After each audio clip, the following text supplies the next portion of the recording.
Muito bom dia a todos. Bem-vindos aos Renováveis para Autoconsumo em Moçambique, Renewables for Self-Consumption in Mozambique. Este é um evento organizado pela ALE, Associação Lusófona. Good morning, everyone.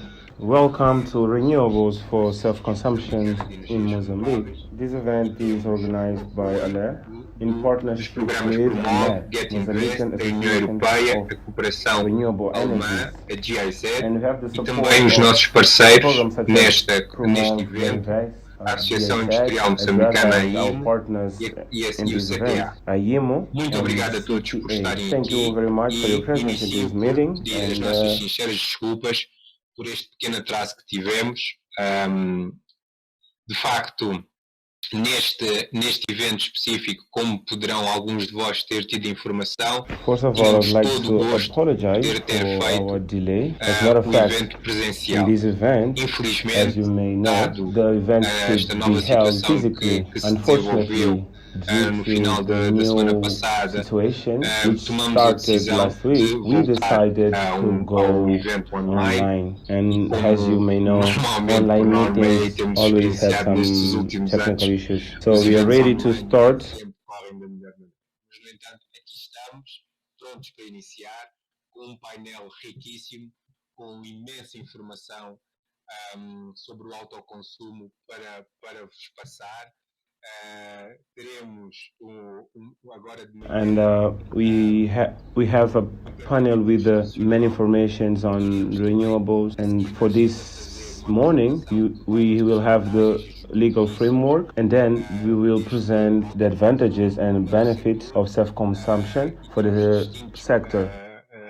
Oradores a falar e também teremos, claro, uma oportunidade para perguntas e respostas. In addition to that, we have many speakers, and finally we have room for questions and answers. So you can share your questions on your right side. Just click on it and join the discussion. So existe uma pequena barra que diz Join the Discussion e, portanto, juntem-se à conversa, façam as suas perguntas. Join us, make your questions, and we will ensure that your questions are answered by the speakers. And lastly, por último, dizer também que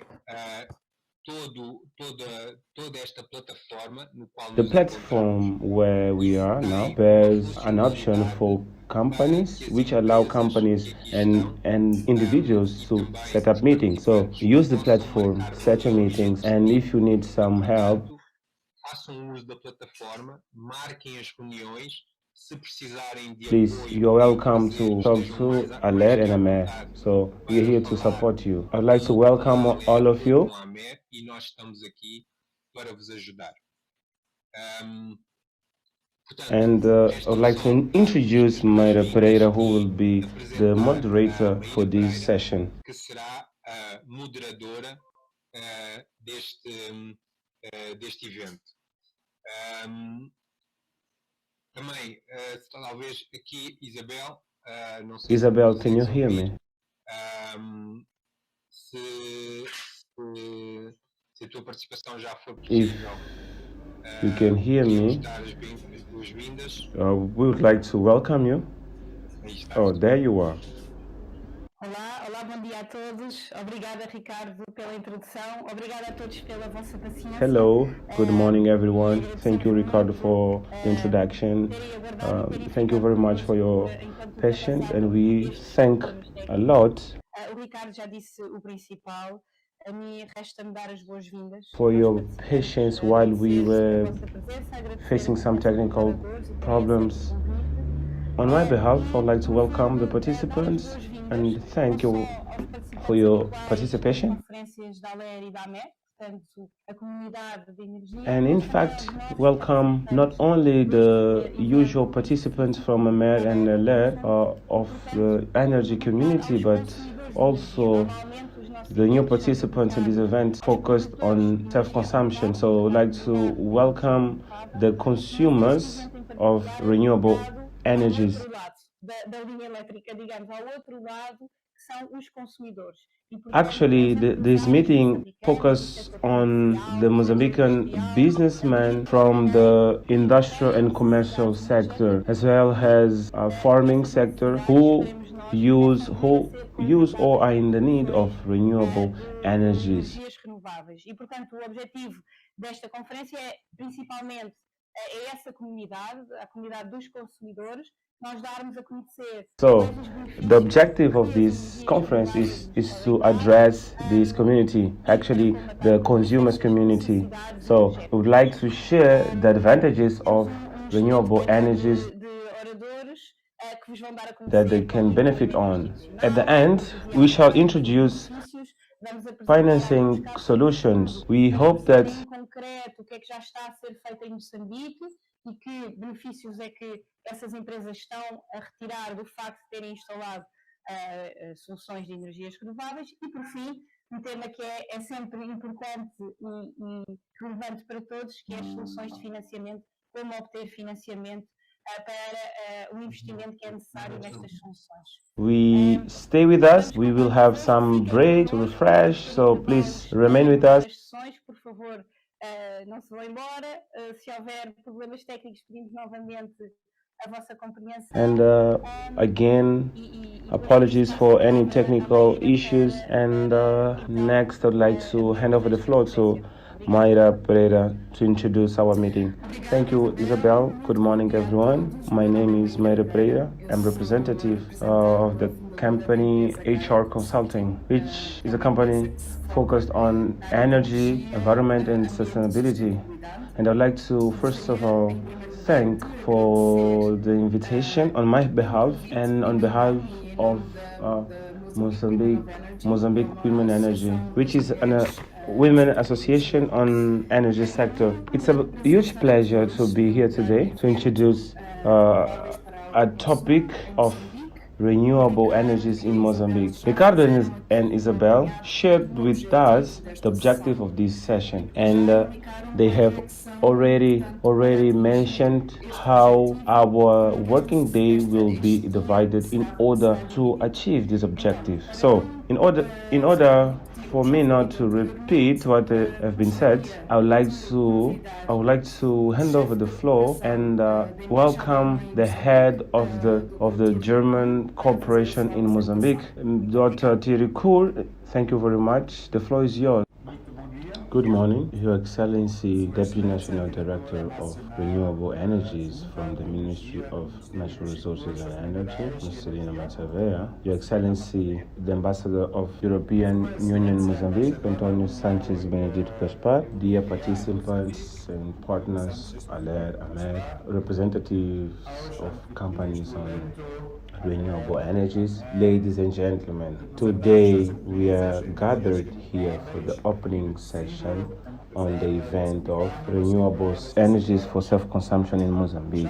The event intends to show the potential use of renewables in the commercial and industrial sector, as well as the legal framework and opportunities for financing. As a matter of fact, the important milestone is the fulfillment of national objectives in the access of sustainable energy for everyone by 2030, alongside with the ODS number 7. And it is also a pre-requirement for the fulfillment of other objectives.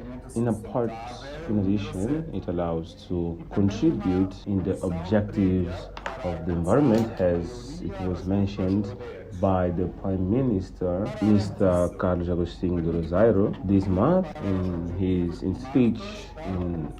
speech during the National United Nations meetings in Glasgow. In this context, I would like to commend Ahmed for holding this meeting, which aims to share the advantages of renewable energies in companies, commercial and industrial sectors in Mozambique. This kind of solutions or energies have been used by German companies in order to reduce costs and in order to be more sustainable. We believe that this is the moment for the Mozambican companies to focus on sustainable energies, as well as ensuring the access to reliable energy. So this transition to renewable energy in the industrial and commercial sector is a huge opportunity for companies and investors in Mozambique, particularly for companies of the EPC and energy service providers.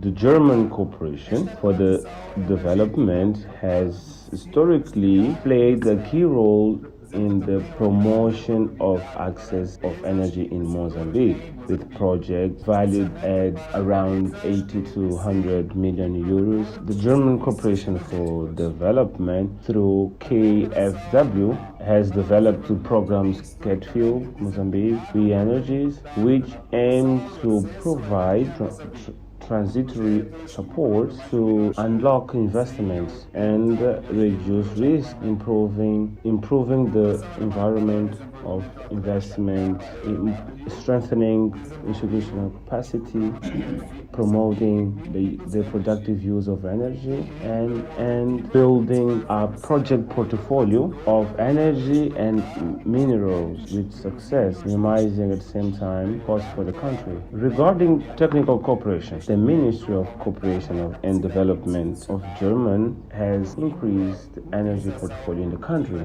Energy cluster from GIZ is composed of ND, We Energy, Get Invest, and We Transform. Together, we offer a complete package of support to renewable energy centers. It is important to note that the support of Get Invest program, which is a market segment still in discussion to this event, through its partnership with ALER and AMER. Get Invest aims to promote investment in projects and business of renewable energy solutions. Since 2019, the program has been operating in the country, in Mozambique, and it is funded by a European Union from Germany. So this support allows the program to be concentrated in the energy sector in Mozambique by the energy supporters from the European Union in order to promote investment on projects and private sector investments on decentralized renewable energies. German corporation believes on innovative market, and it will be possible to bring sustainable energy solutions and accessible to all Mozambicans in cooperation with the government. The universal access and of energy through clean sources can only be reachable through a straight collaboration with committed stakeholders, with a transparent legal framework, which include the last technology development in the global market, in the local context. So it is with this belief that we wait for the new law on energy, as well as strategy for an energy which will enhance public and private interests. So we are proud to be side by side with the European Union and with the government of Mozambique in order to ensure the access of energy to all Mozambicans by 2030. Ladies and gentlemen, this event shows opportunities and programs that will promote interest in the private sector of Mozambique, contributing to the socio-economic development of the country. Thank you very much for your attention. Thank you very much, Thierry, for your presentation. And now I would like to invite the Deputy National Director of Energy from the Ministry of Natural Resources, engineer Marcelina Mataveia. The floor is yours, please. Thank you very much. Good morning, everyone. Good morning, distinguished participants. First of all, I would like to say that we are honored for the presence of your presence, particularly Mr. Ambassador of European Union. I would like to welcome all participants and thank the invitation for this seminar on renewable energies for self-consumption in Mozambique. As a matter of fact, it's important and actual topic and should be interesting for everyone because it has an impact in the economy, particularly in the electricity bill of the consumers themselves, that may be residential or industrial. Renewable energy use contribute to alleviate the energetic dependence on fossil fuels and reducing therefore the emission of greenhouse effect gas associated to the production of energy. The government of Mozambique is committed to the development of renewable energies. Therefore, it is committed in the improvement of the legal framework, creating a favorable room for the implementation of renewable energy projects. In COP26, the Prime Minister, Agostinho Rosario, communicated that the country is committed to develop actions to mitigate the effects of climate change, particularly regarding the implementation of renewable energy projects. And he communicated also the benchmark of renewable energies in the energetic matrix by 2030. The national strategy of electrification approved in 2018 brings this ambitious goal of access of energy by 2030, whereby the contribution of renewable energies has a key role, particularly regarding rural electrification based on off-grid systems. So, system not linked to the national electric grid, because it wouldn't be possible to reach the whole population with access only to the national electricity grid. And due to the cost, we know that our country is populated, so studies show that it was important to have a participation of off-grid energy. So, in the efforts of the preparation of attractive legal framework for the implementation of renewable energy projects, recently it has been approved the decree of access regulation to off-grid energy, which was approved in September 2021. In the scope of this regulation of the access to off-grid energy, it has been developed instruments for co-operationalization of this instrument, which is regulation of concessions that allow to have license for energy projects, the interconnection of other grids to the national electricity grid, regulation to standard norms of the electricity grid, off-grid electricity, the regulation of quality norms of services and commercial relations, environmental and social regulations, as well as sanction regime. In addition, we acknowledge the importance of tax benefits, particularly of renewable energy, of off-grid renewable energies. It was conducted a study which brings several approaches that shall be considered, and the impact of the electrification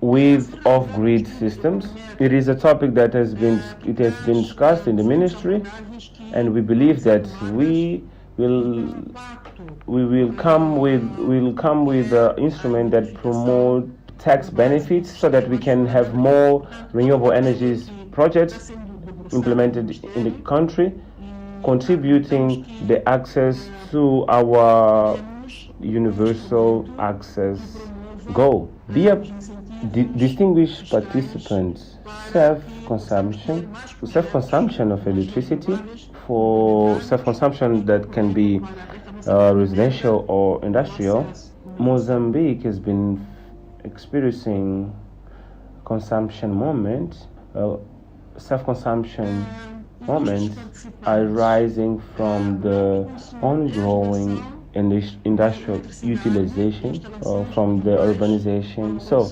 self-consumption comes to tackle not only the issue of electricity bill, but as well to contribute to the improvement of energy access. By acknowledging the importance of self-consumption in Mozambique, a topic which was discussed in the new electricity law version, it is covered self-consumption, since we note that it is important to have regulation on self-consumption. So what is foreseen, what is provided is that electricity generation for self-consumption is subject to a record. The availability of surplus generated by self-consumption, which implies the commercialization of the electricity, is subjected to a certain regulation, and the availability of electricity generated by the self-consumer in the national electricity grid, concluded by a smart counting systems, it is subject to agreement with the distributor and communication to electricity regulator entity. Distinguished participants, self-consumption of renewable energies in Mozambique is a recent topic, so it needs more discussion, more debate, promotion, and awareness of the legal framework in order to allow the growing of it and contribute for the access of energy throughout Mozambique. And I would like to commend the initiative from the Lusophone Association of Renewable Energies in partnership with the Mozambican Association of Renewable Energies for promoting this debate, which possibly will contribute to open our minds regarding the challenges and our strong qualities in order to promote self-consumption and contribute to universal access by 2030, which is our great goal. Thank you for your attention. Thank you very much for your presentation. With no further ado, I'd like to invite the European Union Ambassador in Mozambique, Mr. Antonio Benedito Sanchez Caspar. You have the floor. Thank you very much. Good morning, dear friends from Aller and Mer. Your Excellency, Deputy National Director, dear participants, dear colleague from the German Embassy, ladies and gentlemen. Once again, it's a huge pleasure to participate in this event held by ALER, AMER, and Get Invest with the involvement of European Union delegation.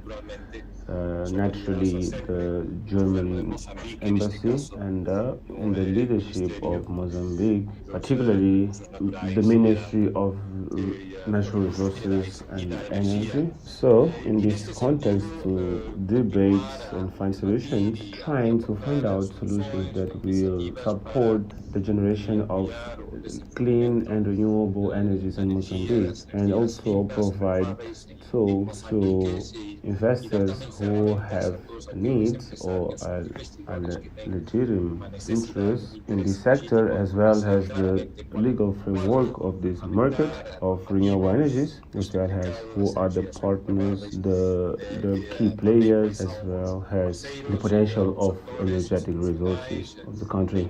In this context, I had the opportunity to participate in March this year in the Investment Forum Europe in Mozambique on renewable energies. Actually, it was an important and successful event, and it held more than over 600 participants, representatives from national and international companies, financial institutions, and the government, and partners to support establishing the contact with national companies and international funders. In this meeting, we had a very important document, and I hope that it is useful for you, all of you.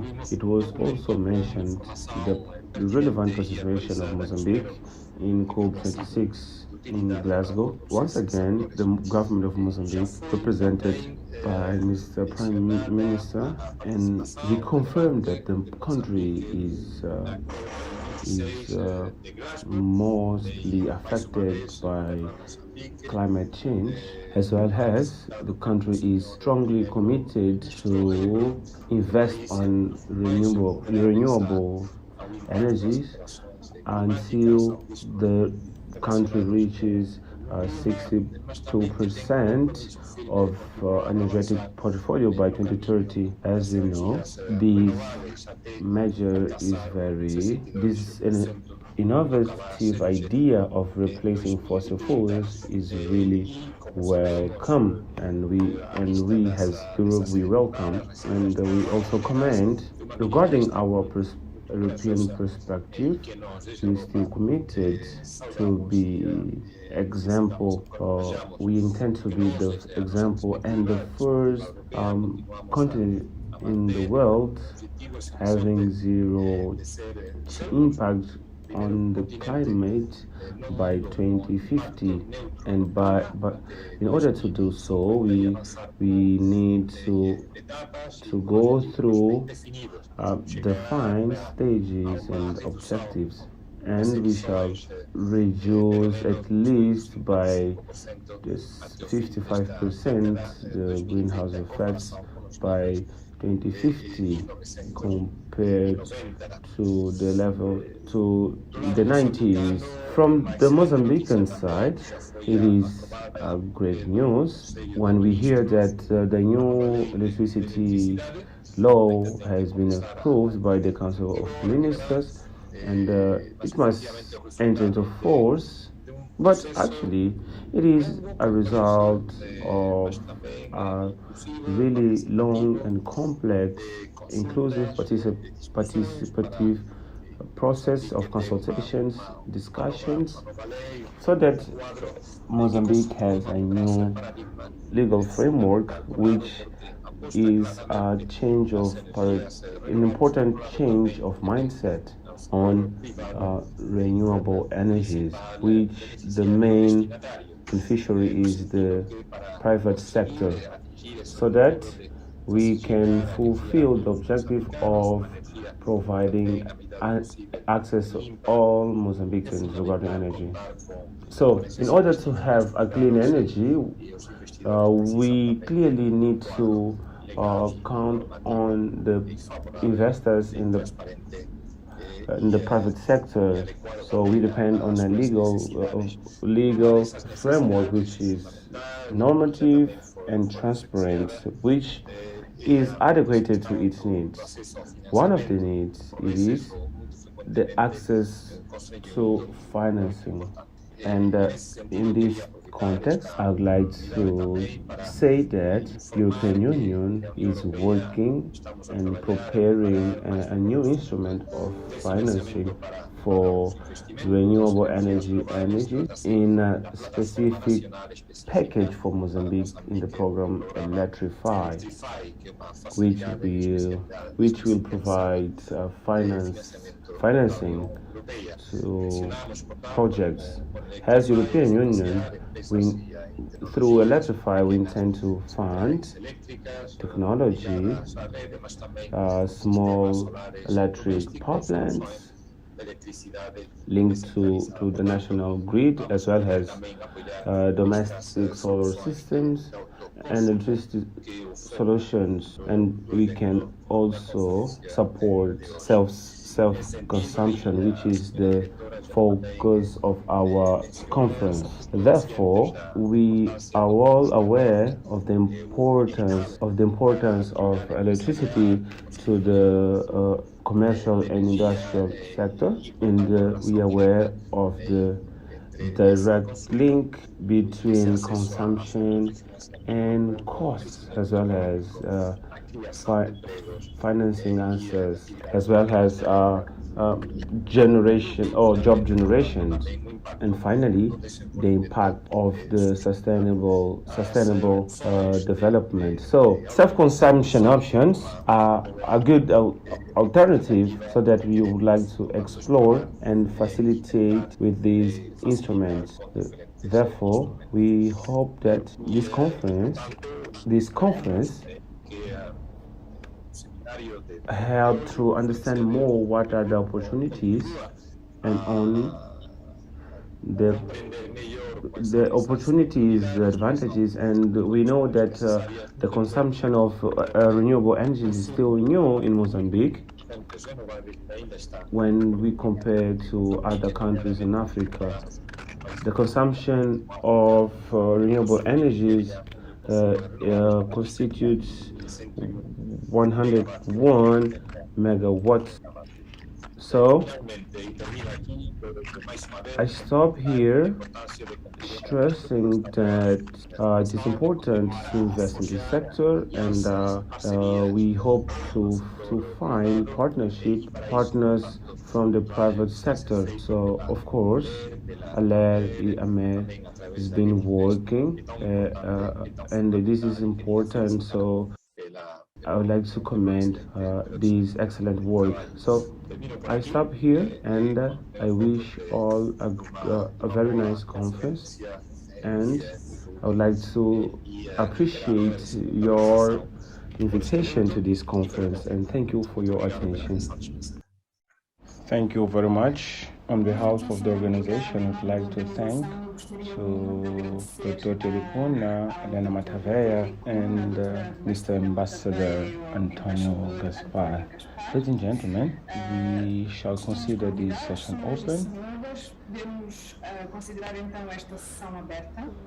We are facing some technical issues. Now we'll have a break so that we can fix them. Next session will be on institutional framework. Thank you very much, and see you now. Good morning once again. My name is Mayra Pereira, and I'm the moderator of today's session on renewable energies for self-consumption in Mozambique. We apologize for technical issues that we've been facing. This morning, we had a session with Dr. Thierry Kuhne, who is the head of German Corporation in Mozambique, and we also had engineer Marcelina Matavella, who is the National Deputy Director of Energies at the Ministry of Energy and Natural Resources. We also had Mr. Ambassador Antonio Sanchez Gaspar, who actually is European Union Ambassador in Mozambique. This session is recorded and we will share the link. Now I will open the session on institutional framework, and I shall have Olga, who is the Director of Renewable Energies at EDM, and Mr. Guilherme Daniel, who is lawyer at Guilherme Daniel Advogados in Mozambique. Good morning. Can you hear me? Good morning, Mayra. Good morning, Olga. I hope you are well. Welcome to this panel. You will be the first speaker. I would like to start from you to share another EDM overview regarding self-consumption. Good morning, Mayra. Good morning, the panel. Good morning, Guilherme and everyone. Thank you very much for this opportunity. On behalf of EDM, I'd like to thank for the invitation. As a matter of fact, self-consumption is very wide, but it is an approach which we have to consider mainly regarding the industry and issues of energetic efficiency, as well as climate change topics, particularly in the trend of reducing consumption, emissions, etc. It's been a comprehensive context. However, theoretically, self-consumption, particularly in domestic component and industrial component, can be seen as a threat to the utilities. So, since they run a risk of losing their say of energy, since it is the core business of electrical utility company. However, it is important to understand that with the demand, or with the increase of demand, and since the production is not enough, there is room for everyone, and EDM is not an exception, because EDM is open for self-consumption in a transparent manner. Of course, technical issues shall be observed, for instance, in order to have our connection requirements.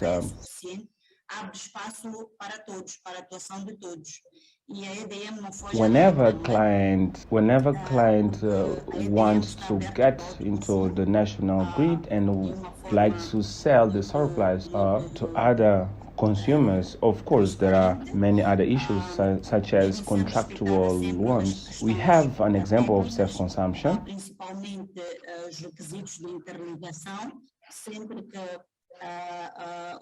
which is linked or connected to the national electric grid, and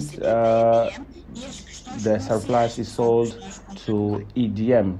This is the case of Maragua sugarcane plant, which uses renewable energy technology, in this case biomass. In areas that they do not produce energy, Maragua sugarcane plant is supplied by the national electrical grid. Whenever the plant has a surplus, this surplus is injected into the national electrical grid and sold to EDM. So in general, we see that it is open. It is something that EDM has utility intends to consider in the near future, and as a smart utility, EDM shall improve. If we see the other side, where we are working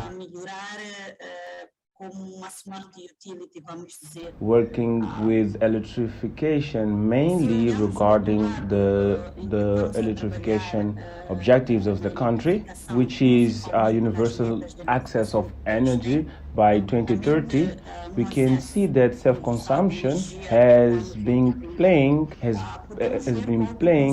an important role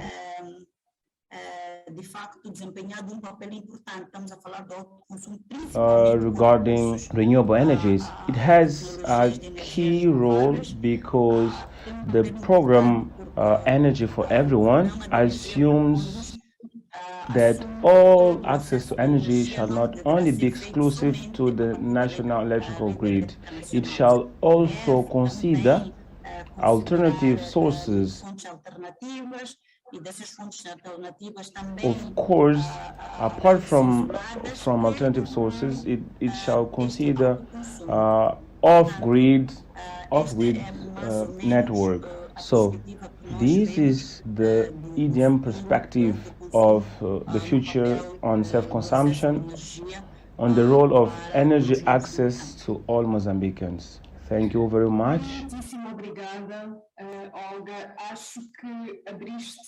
Olga, I think that you have opened this session with the key aspects. Now, I would like to hand over the floor to Guilherme Daniel, who will be giving us an overview of the private sector, particularly in the institutional framework. First of all, I would like to say hello to all participants, and secondly, I would like to thank for the invitation from AMER, which I am also part of it. For me, this is a huge pleasure to participate in this discussion, which is important for the country, mainly in this context presented by both by the initial panel and by Dr. Olga. As a matter of fact, my presentation is not new. I do not bring any news. Of course, the topics are not well known by everyone, but it is an important debate. Of course, this issue will be overcome by the approval of the new electricity law. Our panel is on institutional framework, but my presentation will be focused on the regulatory framework. Next slide, please. We need to understand that the electricity law, which is in force, was approved in a completely different context. Therefore, we need to have a background on what the law effectively foreseen. So our law does not cover the topic renewable. So we can understand that at that time the topic was not relevant. The topic didn't need any regulatory intervention. However, this instrument, the electricity law, is applicable to all energy sources. So everything that is not excluded, is not forbidden by law, it is permitted. There is only one reference in the law, what we consider self-consumption. In the law, use and consumption, and particular consumption in Article 10, it is not defined, and it is not stated what self-consumption would be, as we will see in the self-consumption norms. So, electricity law does not have any answer to current needs, does not have answer to solution sets which are being implemented. Dr. Olga mentioned the experience of Maragra sugarcane plant in connection to the national electricity grid and the sale of the surplus. So it is happening, but in terms of regulation, there is no any sufficient coverage. Regarding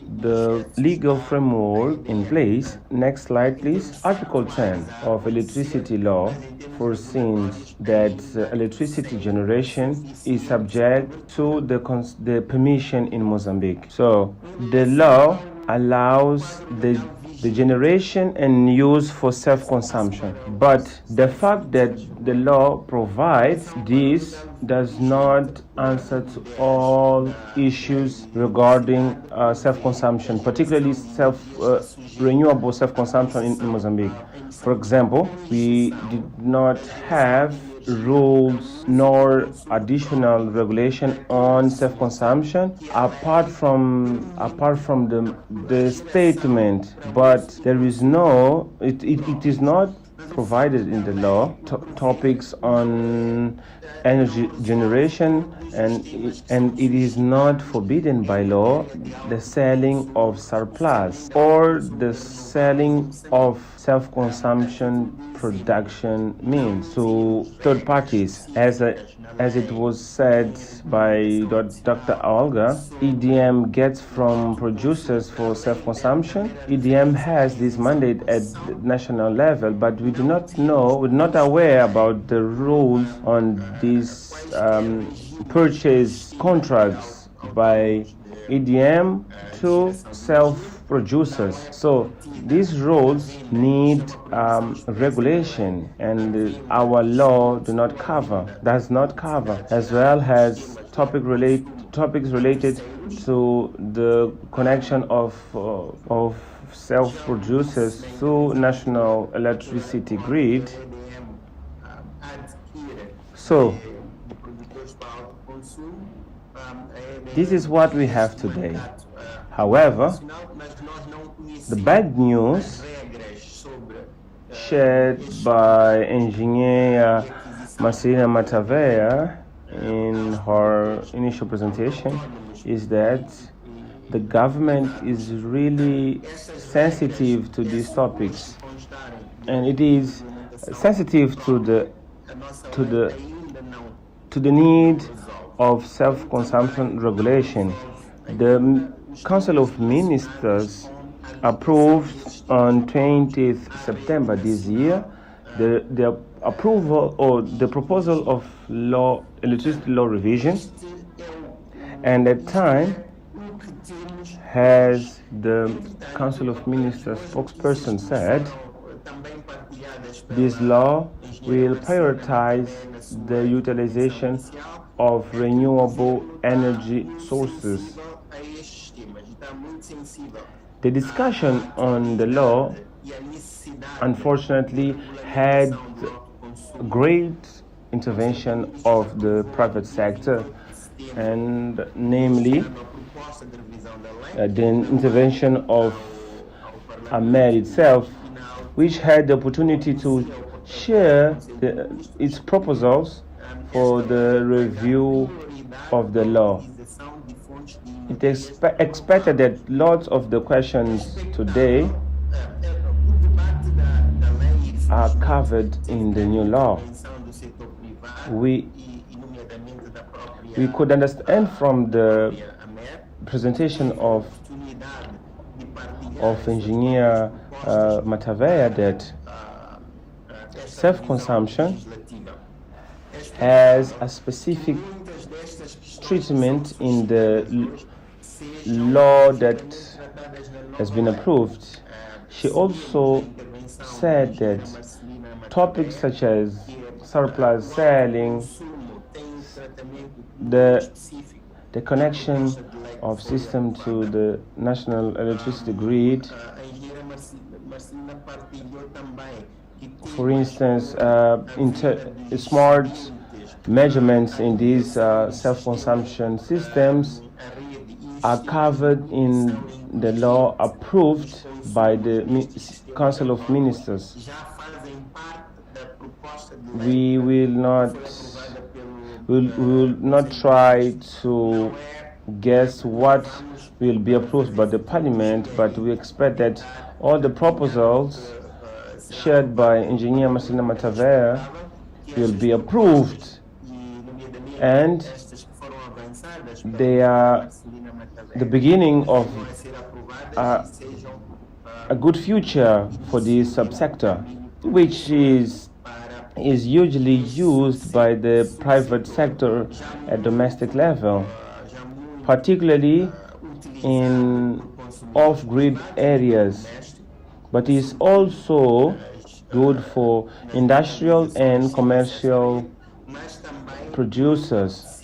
Many industrial and commercial actors try to understand from us how they can use the self-consumption system and what is the regime applicable for their type of work. Of course, the law intends to cover the aspects from the market and also the economic key players, as well as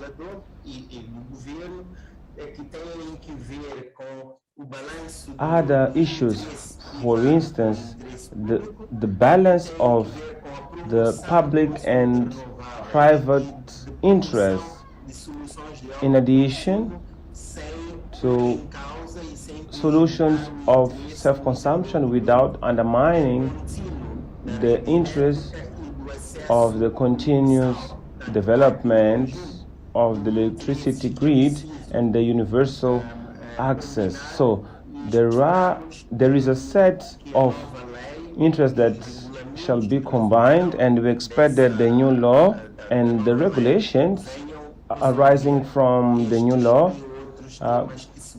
will cover these and other topics regarding self-consumption.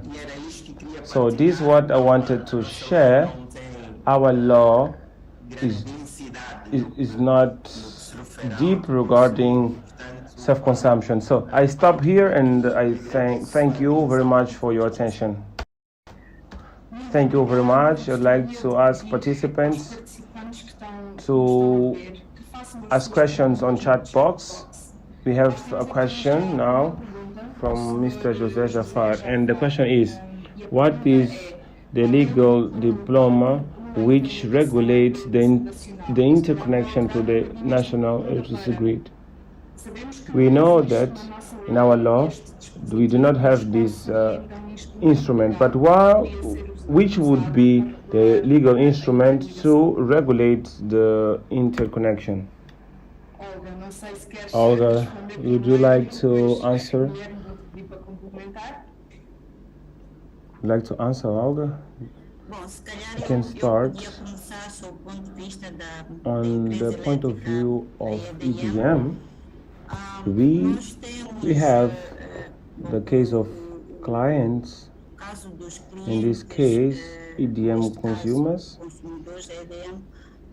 where we analyze each contract. So in case they intend to sell their surplus to the national electricity grid, we use the network code,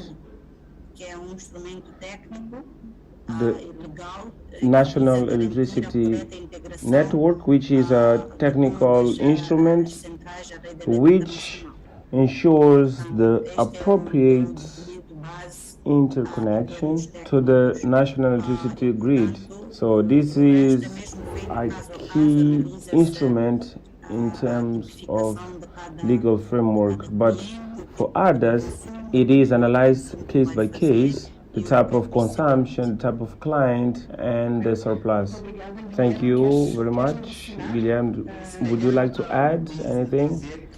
I would like to say that when we say that the law does not cover the topic of interconnection to the national electricity grid and regarding issues that are not foreseen for self-consumption, the systems have to pay fees.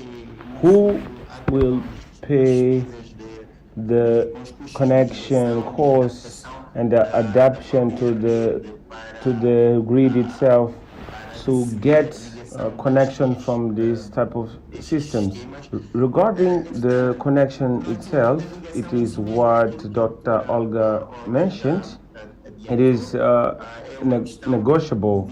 It is about contracts with EDM, which makes the connection to the grid based on the norms on national electricity grid.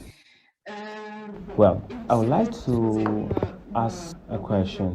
What are the examples of self-consumption applicable in other countries? Could you give some examples, please? For jurisdictions compared to ours, there are no many examples to share. These topics are quite new, even for countries that are very advanced than us, in the sense of practice and regulation. One example that I know is Portugal, which has a specific regulation adopted in 2019 for self-consumption, and it covers a set of topics that we've been discussing. But still, regarding Portugal, there are issues that in practice do not work as we expect, such as the definition of the surplus to the grid and the probability of sale of the surplus to the grid itself. However, on the regulatory point of view, there is a specific definition of what are the regulatory issues are, and covers the private and individual consumption. And regarding PPAs, even jurisdictions in advanced stage such as Portugal, the sale of the surplus is done by the producer, by the permission owner. He's the one who will be selling the surplus to third parties. However, there is the owner of self-consumption permission is the one responsible for production, not necessarily the owner of the utilities, because they can be rented to third parties. They can be regulated by contractual instruments, but the consumer is the owner of the production permission. Thank you very much. I think that we cannot predict the future, but we are in the right way in order to have the appropriate institutional framework so that we can have access to self-consumption. And with this remark, we will actually would like to thank for your participation in the panel. And now we will break for some minutes, and the next session will be on the benefits of self-consumption, which is linked to the previous presentation from Mr. Guilherme, who shared the current institutional framework overview and what will be the future. And we will finish here and see you in the next session. Now we move to the panel of advantages and benefits of renewable projects for self-consumption. My name is Mayra Pereira and I'm the moderator of this session. For now, I'd like to invite José Mestre, coordinator of Get Invest, to make his presentation. Thank you very much. Good morning, everyone. Good morning, Mayra. Thank you very much for your introduction. Thank you, Aler and Amer, for your invitation. I would like to thank people from Get Invest, European Union, Sweden, Germany, and Austria, and Holland. Next slide, please. Well, before starting my presentation, I would like to introduce Get Invest in a nutshell. It is a European program funded by European Union, Germany, Sweden, Germany, and Austria. The program is global and it is running in the sub-Saharan African, Caribbean, and the Pacific. And in Mozambique, it is a particular situation, and Gary Invest has the support of Germany and is operating since 2019.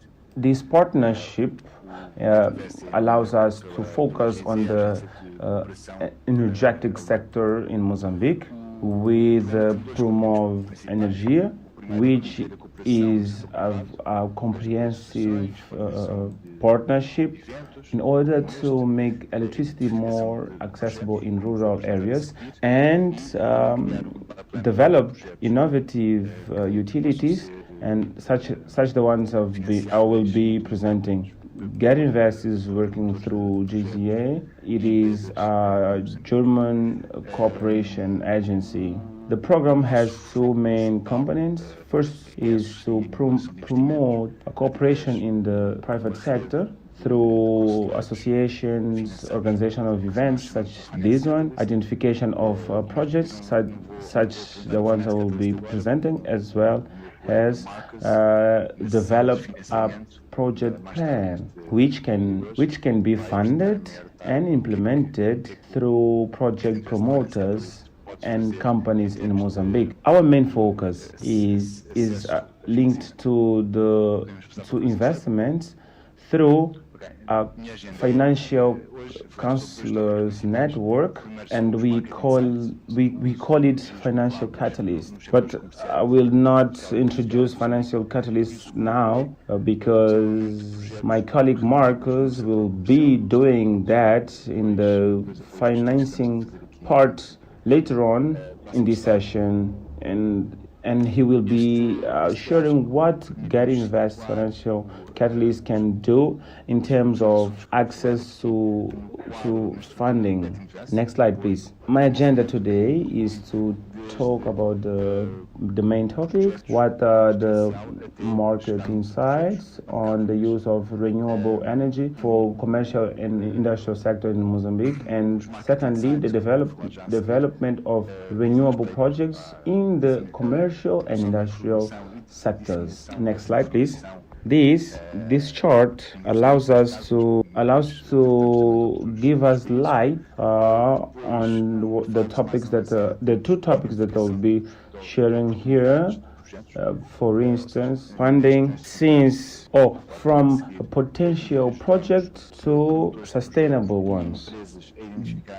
The marketing insights that we'll cover have to do with the promotion and dissemination of information in Mozambique in this case, but we also cover other countries, and in advanced stage we have the identification of opportunities.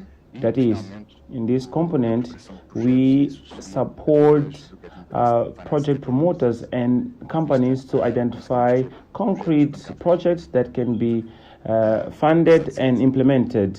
And then we have events such this one, events of other categories such as trainings in companies, in public sector if needed, and we have the funders. We support associations, that's the case of ALER and AMER, and of course project development and consultancy through finance catalysts, aiming to have a fundable projects. Next slide, please. Now I will talk about market insights. Next slide. What are the market insights? They are detailed guidelines of how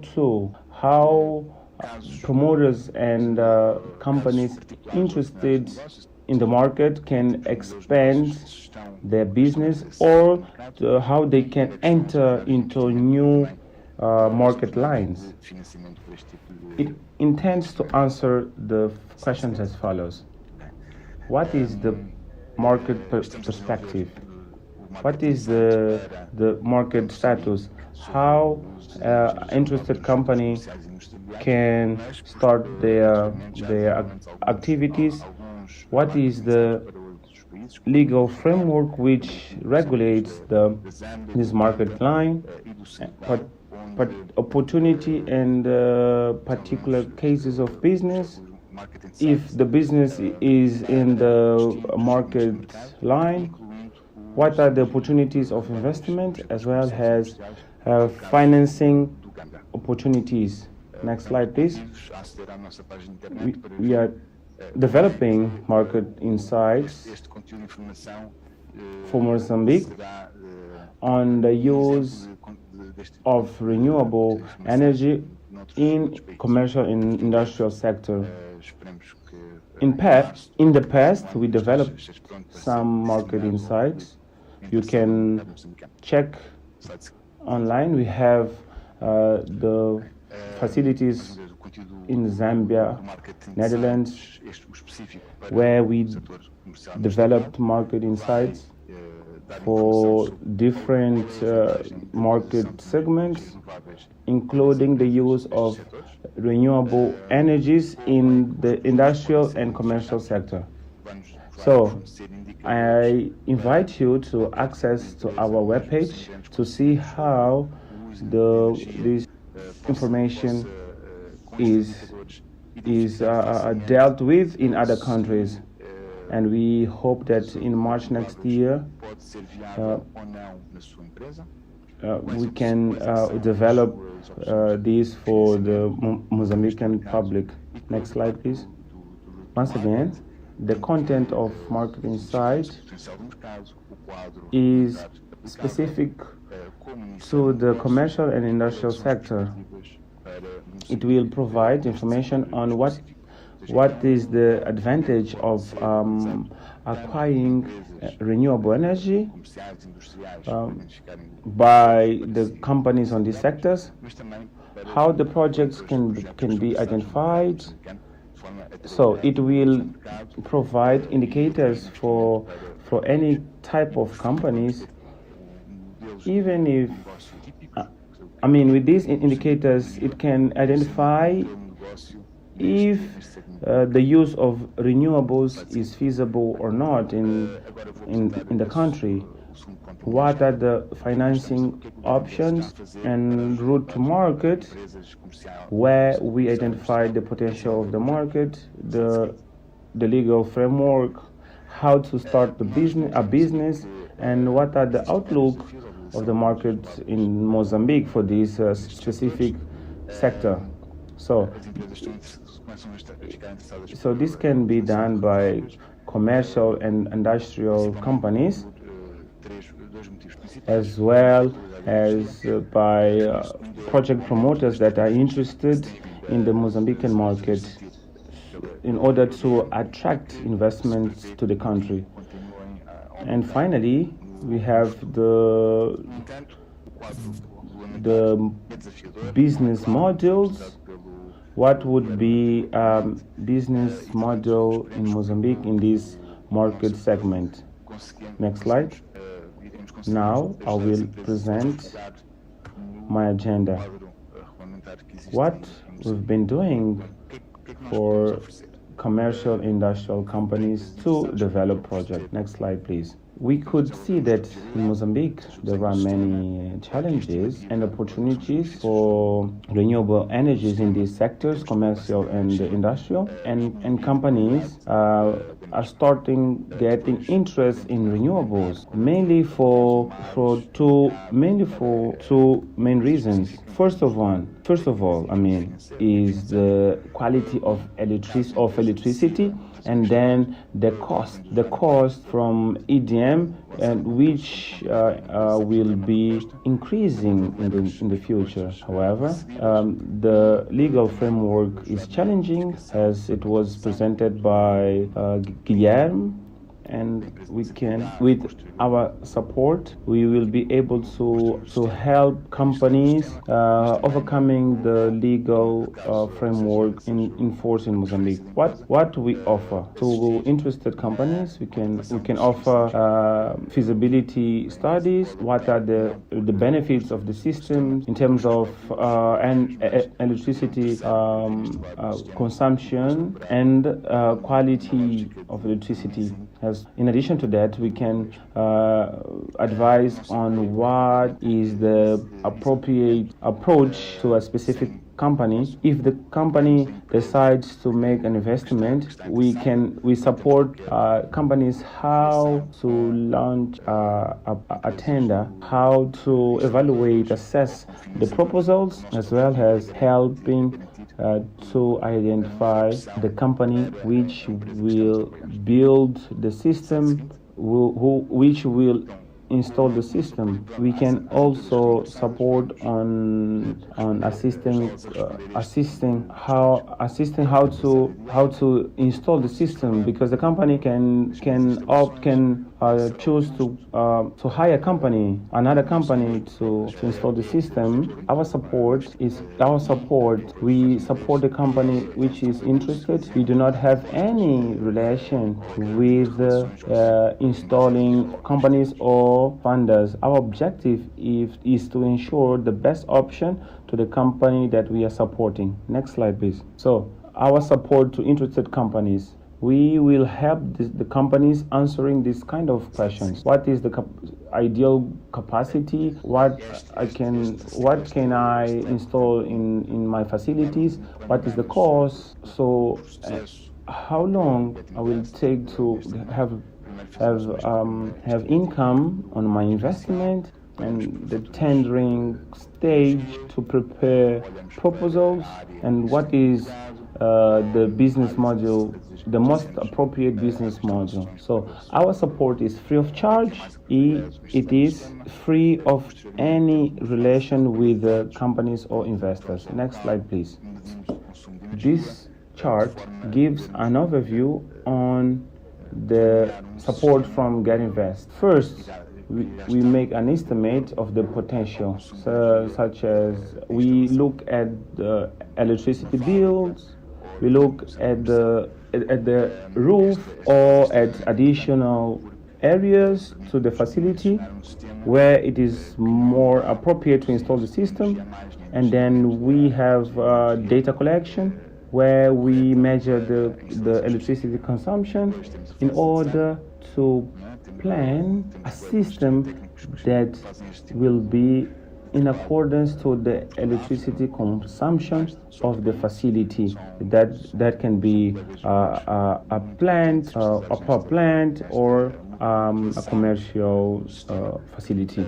So this phase is very important because it allows us to dimension, to measure the system in order not to produce more or less energy. So we have the design phase. We have technicians who do this kind of work in over 18 countries. They are very competent and skilled in system development, and of course we will have a very close follow-up through a focal point of the technical team in Mozambique, the technical team that develops the project, and the team that we are supporting. And then we have the identification of the appropriate business, where we will consider finance issues of this type of investments, including the investment amount, the foreseen investment amount, and lastly, identification of the supplier or the equipment or energy service in accordance with the company that we are supporting. Next slide, please. How companies can get support from GetInvest. In the last weeks, through our partners in Mozambique, for this support includes AIM, ALED, IMER. We have been sending questionnaires to companies to get information on electricity consumption and to know if the companies are interested in our support. So if they're interested to get the support, the companies should complete the questionnaires on the consumption of energy and indicate if you are interested to get our support. So these questionnaires are returned to the institutions that contacted you, and our team will be in touch with you and we start the support process. If you haven't received the questionnaire, please contact the associations or myself through the contacts in the next slide, so that we start a conversation regarding our support. Next slide, please. So this is all. You have my contact detail and my colleague contact who is working in the Getting Vex support service, and you can contact us or you can visit our offices to speak physically with us. Thank you, Mayra. This is the end of my presentation. Muitíssimo obrigada e a todas as empresas que estão, portanto, a ouvir e que ouviram a apresentação do José Mestre, por favor, comuniquem este caminho que o José mostrou, mostra que estamos num processo de começar a ter canais de comunicação mais perto. Portanto, espero que tenham apontado os e-mails, caso contrário, por favor, entrem em contato com a IMO, com a ALER e com a AMER, para conseguirem saber como é que podem obter este apoio. Next, I would like to invite Fernando Oliveira, who is the Vice President of AIMO. Mr. Fernando, the floor is yours.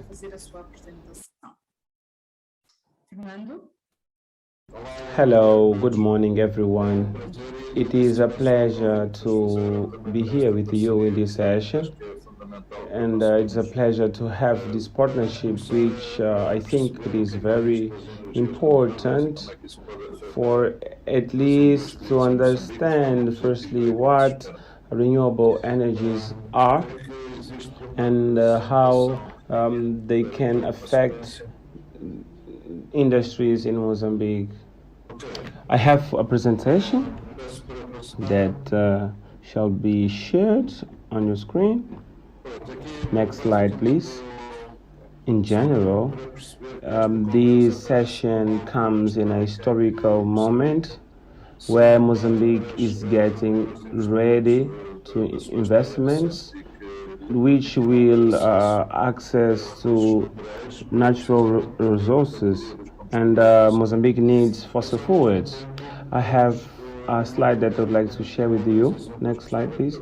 This example is not that recent or that actual, but this is the price of gas that went up 3 times. Of course, there are reasons behind this, and we are less certain about the evolution of prices, and we do not know about the future. Next slide. This example is classic. This example shows something simple. For instance, a vehicle company producer, which is Tesla, which represents 1.5% of car manufacturing industry in the world, which has been transformed in one of the valueless companies in the world, and alone it overcomes all other car manufacturing. So this shows something. It shows that there is a change, that is changing, and we can see that there are new type of world investments. In this moment, when this chart was developed, actually the value of the company went up 4 times. So in this context, it makes sense for us to be more aware about these topics, because we cannot walk alone. Next slide, please. Regarding doubts and concerns of the industry in Mozambique, I think that the questions that Mozambique sector has are the following: where we are, what Mozambique has to do with this transition, because we're talking about this, and what will happen to our natural resources since now we are preparing this festivity of natural resources. So this is a new technologies festivity. Another question is what we have to gain in turn, what we will lose, and at the end, one of the most interesting questions is who pays. Next slide, please. Where we are. Where are we? Who is the consumer? In the past, in the transitions of other geographies from Europe, the United States, all developed economies in the Western, they used natural resources technologies to develop in order to achieve these standards of living that they have. And of course they use fossil fuels to do so. Why? And what happened? Due to this consumption from the West, we now face climate change, global warming. Next slide, please. In the meantime, there are developing economies in Africa who did not catch this development train. And many countries in Africa do not have access to electricity. And this slide shows the opposite of the previous one regarding development. And that development in the West did not reach our continent. So Mozambique has the challenge of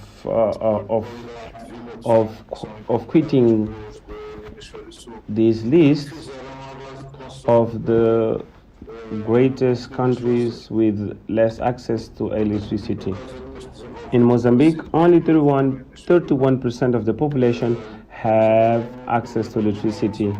The country, apart from dealing with this challenge of not having access to electricity, Mozambique deals with the lack of industrialization, renewable energies.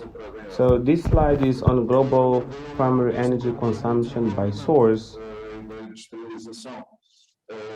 Clearly, coal is still valuable, but in developed countries, the use of coal is dropping.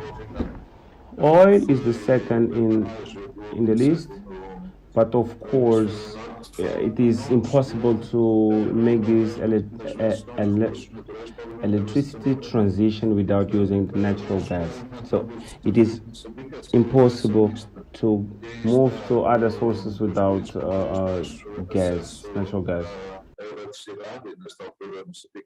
Natural gas has importance as a key role in this transition, and I'm sure that it has added value in the value chain in Mozambique. And why we shall have renewable energy industries in the country. On the one hand, we have this global ambition. Of course, we have this issue caused by the Western, but of course we would like all to save the planet regarding climate change. So this image shows what is the trend. Of course, Mozambique will be focused on renewable energies to follow the trends, the global trends. It's important to understand how they will have access to develop their industries. Fernando, you only have 1 minute left. What are the challenges? The challenges are as follows. Industry in Mozambique. It is very expensive, and our economy is less competitive. For instance, we have our neighbor country, South Africa. The level of commodities is different.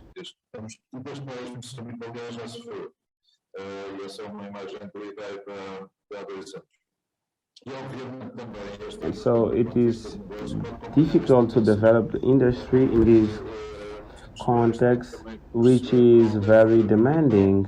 And I think that the questions can be the following. Next slide, please.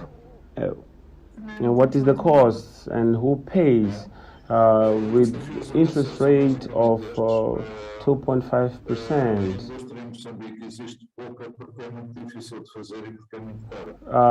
The returns on investments of 3 to 4 years. So, but this is regarding Europe.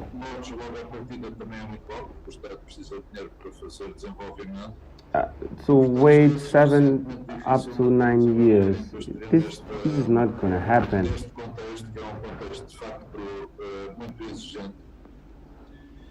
So in realistic terms, we must do what was done in Europe. For instance, tax benefits,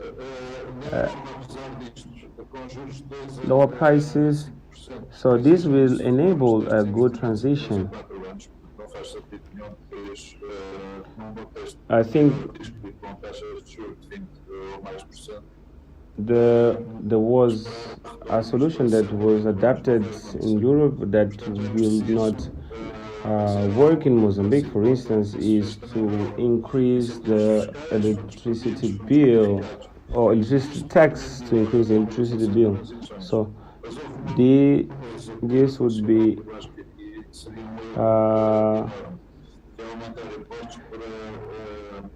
this will be really difficult for the economy. So first of all, it's important to understand the market. As we could understand from the semester, there was feasibility studies, and it is important to give more inputs on how this transition can be done in Mozambique. It is important to understand that this will only happen in this context if the options present the investment opportunities. And I'd like to thank our colleagues and everyone. Thank you very much for this presentation, Fernando. Very interesting, this overview of IMO and the industrial sector. I would like to invite Simone Santi, representative of CTA, to make his presentation.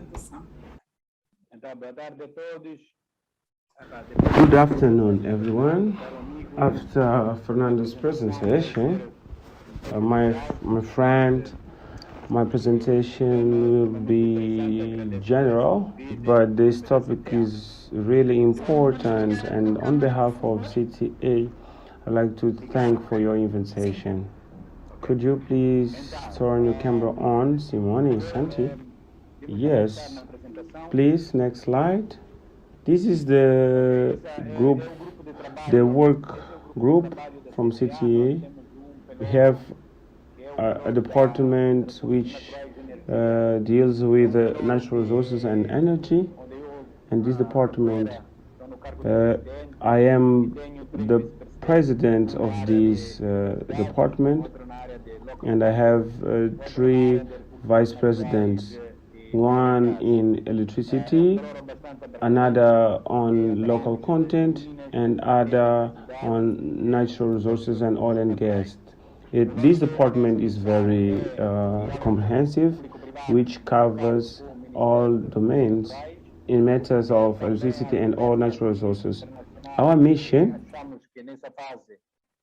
is public and private dialogue with the Minister of Natural Resources, as well as find international partnership, because we think that in this phase it has a huge importance in developing the activities. So we promote international partnerships. This sector is very wide: power generation, transmission, and distribution. Next slide. The situation of electricity in Mozambique. We have abundant renewable energy potential in all territory, mainly in solar part, and which is currently mostly exploited. Regarding hydroelectrical power and solar energy, Mozambique has huge potential apart from oil and gas potential. Please, next slide. We think that opportunities come from different parts, that may be from the private sector. We could see the electrification strategy with huge focus on renewable energies. The government is also making efforts on the dialogue with the private sector to revise electricity law in order to allow a more active private sector. The demand of electricity, not only of the country but other areas in SADC, because we have our neighbors that would need our help, so they need our energy. There are opportunities in biofuel, biomass, wind, and natural resources that the country has, as well as solar systems off grid that can be used, particularly in areas where the national grid does not cover. And clearly, hydroelectric power, we have a huge potential. For instance, Pandakova, and for one can be a dream, but for us it's something real. This area this area already has interest from international groups, and the government is studying it is presenting to international partners, and that was last week in Dubai, the Panakova concept. And clearly the government already has an offtake at regional level and at the level of the country. Next slide, please. Regarding challenges, the challenges are as follows: as simplified legal framework regarding import tax, and other challenges such as HR skills combined with logistics. We have a huge territory and wide, and many times we have challenges reaching places where there is availability of sun and wind. Another problem that Vice President of IMO is the issue of capacity to pay for energy prices, mainly when there are off-grid systems. Actually, we do not have a capacity such as like in Europe to subsidize this type of prices. Currently, we know that EDM is making huge efforts to maintain and reduce the energy costs, mainly in rural areas. So this is an opportunity. So next slide, please. We cannot think that Mozambique can completely forget LNG projects.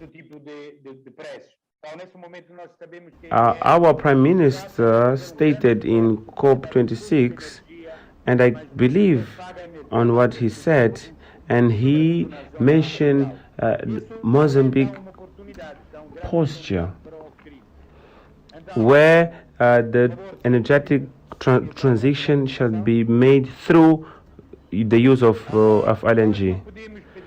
One example to show the potential of Mozambique in terms of gas, if we are the top worldwide currently, what is the market of gas? What is the market of gas for Mozambique? Is China, India, Japan?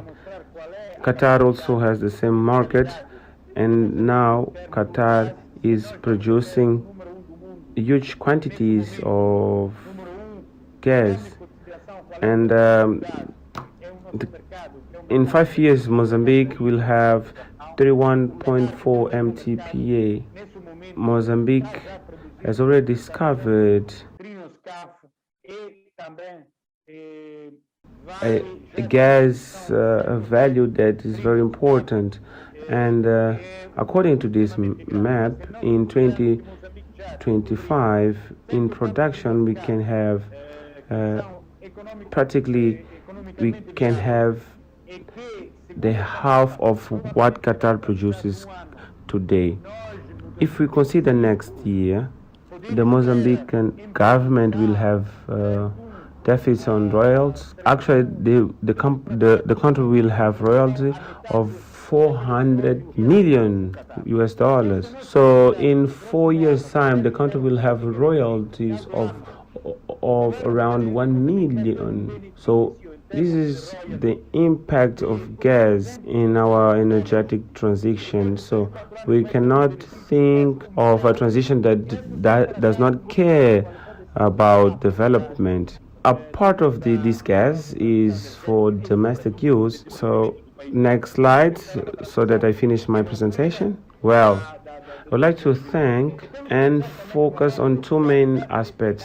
The energetic transition cannot be a copy and paste of other countries' transition, but it shall consider that Mozambique is currently producing a great quantity of coal. So we shall move from coal into a more renewable resource, a more green resource. So we need a greener energy transition in Mozambique. Second aspect is local content.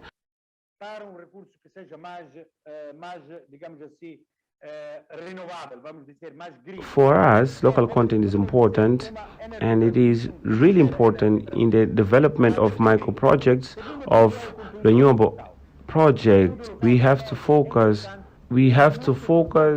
on projects that are being managed by the government with European Union. So in every project you need to have local content, and we must have viable partners as well as domestic partners. So these are the two key aspects related to the electrical transformation alongside with the development of the country and the use of renewables for self-consumption. And thank you very much, and feel free to ask questions. Thank you very much. Thank you very much, Simone. I'd like to ask the participants to make questions. So this is the room for questions, and now I'd like to ask Pedro Coutinho, Executive Director of Source Energia, to make his presentation. Pedro?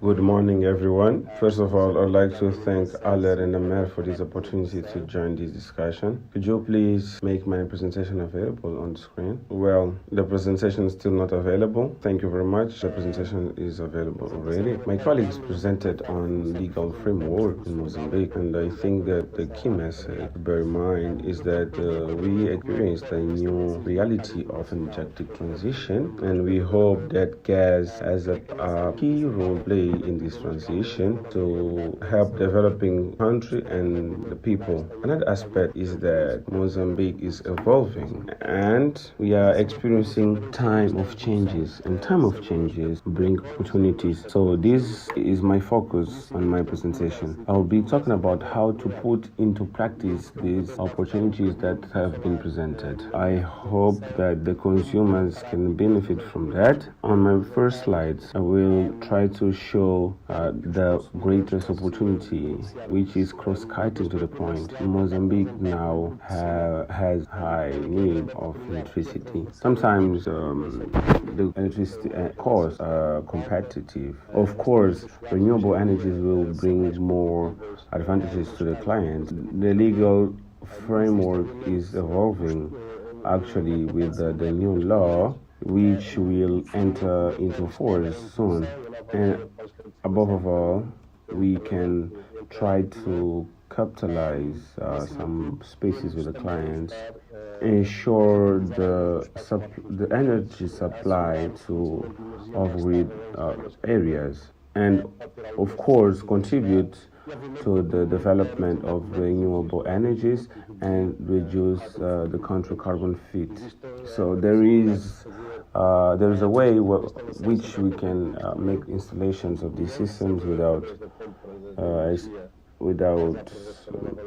any cost after the approval of the new law, and the power plants have duration of 30 years. So this is very simple. It's like changing any type of generator by another source of energy. Apart from these advantages, there are other advantages. We have to explore the reality of each and every client, and for that I'd like to thank Get Invest for the support, not only for sponsoring these events, but for the wide support.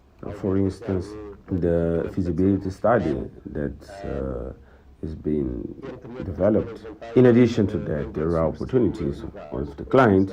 For instance, reduce waiting time to have the systems. Next slide, please. I think that the most important topic is for all energy consumers to bear in mind is to be aware that the electricity cost is not the only cost that we pay on our electricity bill. There is a terminology used where we try to sum up all of the aspects that contribute to the cost of the energy. Of course, the cost of the grid time, the failures that the equipment has, maintenance costs, diesel, and other energy sources. By the way, I've been to Bazarut and I could see many generators operating, and solar solutions may bring savings to the clients that may go up to 60%. Next slide, please. Talking about commercial industrial self-consumption opportunities, and the first experience in Mozambique. Actually, we operate in Mozambique since 2015, working on renewable energies. Currently, we have 20 megawatts. We have a strategic partnership with Mvelak. We are operating with an installation company with domestic solar installations. We are developing the first projects with energy service company in Mozambique, and we have developed some self-consumption projects. In the last 10 years, or 2 years, we've been investing on marketing awareness. So try to raise awareness on the clients about our services, as well as a feasibility study, which helped us not only to show the to the client's advantages, but also to have more detailed awareness on what are the opportunities. Next slide, please. What is the typology of promoters? What we can propose to the clients? So there are three main solutions. The first one is the sale of energy. So we can reach out your industry or your business and make an installation with based on energy contract. Of course, this is subjected to the new electricity law.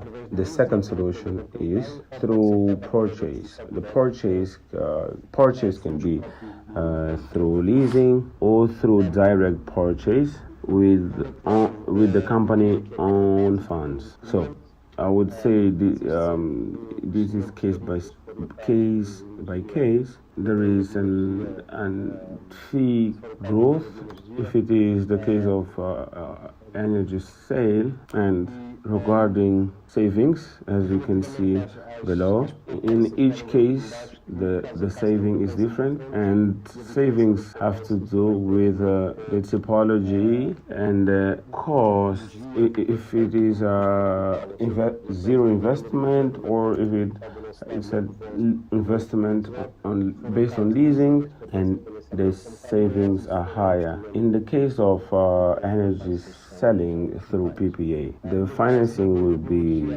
through us, and the installation would be in favor of the ultimate client. Next slide, please. Regarding the plants, so there is always a contract in place, and the contract is always on the time the system will be working, and it will depend on if we only be doing the maintenance or the operation on the client. So this maintenance will be done through a software that is linked to the plant. So we are measuring the energy that is injected to your installation, and by that we are able to make preventive maintenance, and we are always issuing reports so that you understand how the solar installation works. In this package include assets management and the insurance of the installation. Next slide, please. So this is an example of the three types of installations. As you can see on your left, on your right, I mean, probably in Mozambique, the example I can give is, for instance, make installation in a parking lot. For instance, Gloria Mall. There is a parking site which is open where we could install panels. So we will be occupying the parking site. The second way is called Rooftop, where we install the panels on the roof of the facility, and we have the ground mounted. So in these three examples, we try to explain how it works.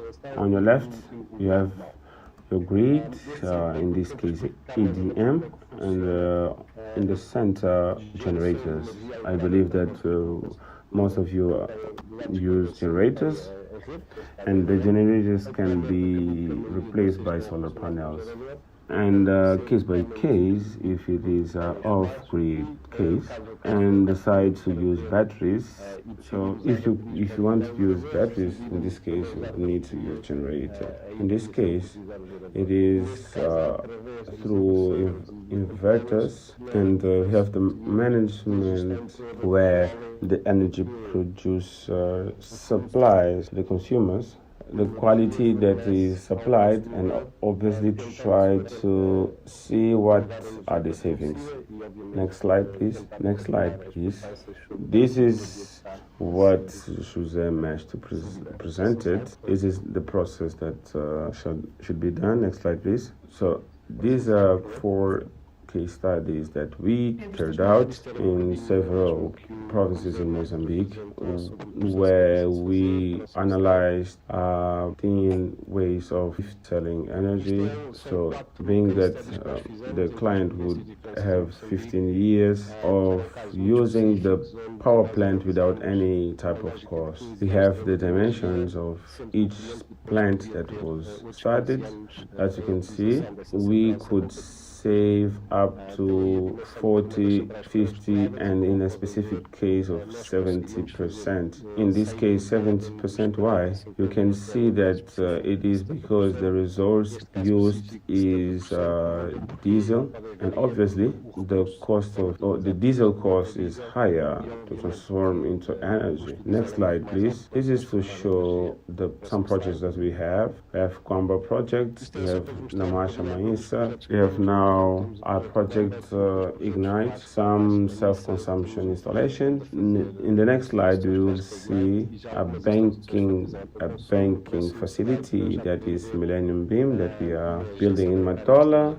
These photos are really actual. We are trying to make this installation. It's been a week. You can have contact. We can see installations done in Mozambique. Next slide. We present a strategic operation with solar, and solar is being operating in several countries in Europe. It is in 4 European countries: France, Spain, Italy, and Portugal, and it has over 500 installations. Next slide. And of course, we have been taking advantage of other experiences. We have installations done at companies such as PepsiCo, Tupperware, Tupai, and others to try to bring this experience from over or around 20 years. So we are trying to bring this experience from Europe into Mozambique. In next slide, we have some examples. The installations done from 21 kilowatts to megawatts.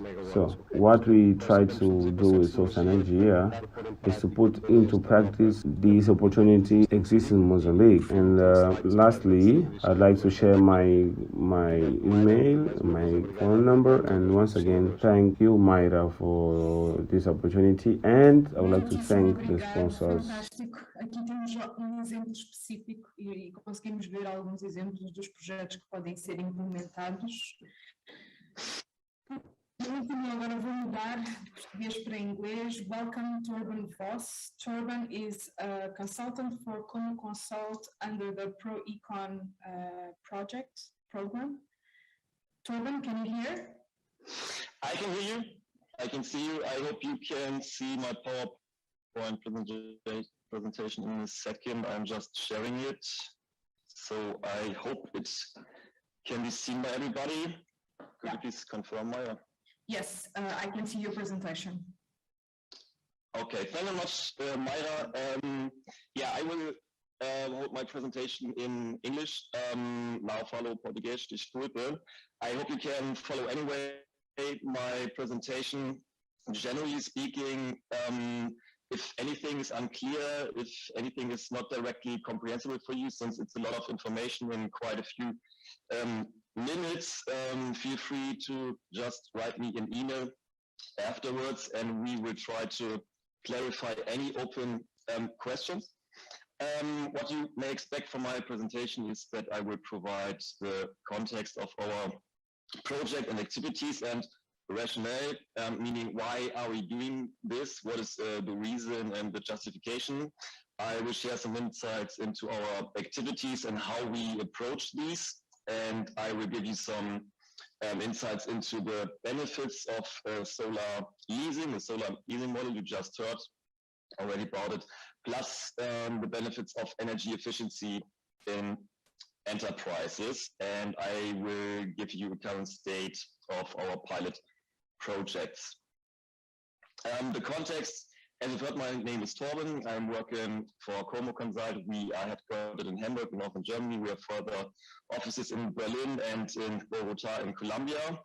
We are a management consultancy with several types of consulting services. One is kind of our special service where we have a USP, and that are all assignments and projects that have to do with organizational development or institutional development. In the field of the international cooperation sector, we provide consulting services in the field of the private sector development or greening the private sector, sustainable energy projects, water and climate related topics, and good governance. We are assigned by the GIZ POECON program to implement one of the intervention areas. It's the intervention area 2, and that is focused on the implementation of inclusive business models in the agricultural sector.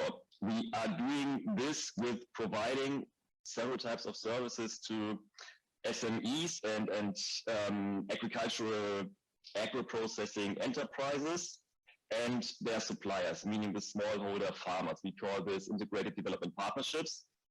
And last end of 2020, we were requested to develop further new services for these agricultural enterprises. And one of the services we developed, and we called it finally Market Development for Sustainable Energy Services for SME, includes some energy-related activities. 3 activities in total: renewable energy, energy efficiency, and complementary energy systems. To do this, we brought a Mozambican partner on board. It's Gaia Yes Consulting. You already met Mayra, and I guess Ricardo as well. They are our implementation partner in Mozambique, plus they will provide engineering services that are necessary for our energy efficiency activities. Since we speak about sustainable energy activities, we are in regularly touch with the other programs that have a focus on energy, what are GIZ, NFGBE, and Get Invest. So why are we doing this? I will show you later on some data and information on our concrete pilots and activities, but we are not doing this just for reasons of self-purpose. They are all activities focused to trigger a holistic market development. So we want to trigger the demand side, meaning the end clients, with these solar leasing pilots and the energy efficiency pilots, but not just to conduct 2 or 3 or 4 pilots, but to really take the results of these pilots and the success factors and the data we will get and spread these information back to the market. Then we want to incentivize the financial side or the investor side, what we as well doing with the pilots. And again, we want to really use the pilots and the results to spread the information and demonstrate that these models work in Mozambique and can be beneficial for the several market spheres. And the third market sphere, the supply side, which we want to sensitize as well for the opportunities that are increasingly there in the market. Supply side meaning energy consultants, maybe engineers, EPC vendors, energy service companies, ESCOs, or energy startups.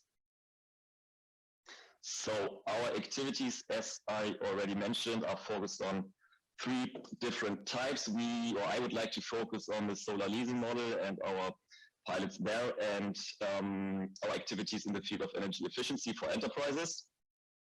The complementary technologies are not so important for today. And not to forget our cross-cutting issues, as I've already mentioned, we want to provide trainings, for example, for energy consultants, can be trainings for the financial sector as well. And very important, what I mentioned already, that we want to really take our activities and results and use them for awareness creation measures to be spread to the whole Mozambican private sector and energy sector. So the business models, you have heard some things already about these. I as well speak about the power purchase agreement, and very related to the power purchase agreement is solar leasing. Actually, these 2 types are already sometimes used as synonyms. There are some differences in these 2 types. What they have in common. And what is the great opportunity for the end client is that there are no upfront investment costs for the enterprise. The basic model is that, and you heard that already, I guess, even if I could not follow so much in Portuguese, that the external investor or the IPP, the independent power producer, he or she is financing the PV system, is owning it and operating it, and then leasing the system to the end client. The other way would be a direct purchase of the PV system. I think it's clear. Then the client has to face the upfront costs by himself or herself. The benefits, and I will come back to the benefits after I will have shown you the pilots, but just now in very brief, what are the purposes and objectives and the benefits? You can lower your energy costs. You can secure long-term price stability for your solar power. You can achieve reliable power supply. Plus, you can stay flexible since you can expand your solar PV system in case you are in need due to a higher consumption.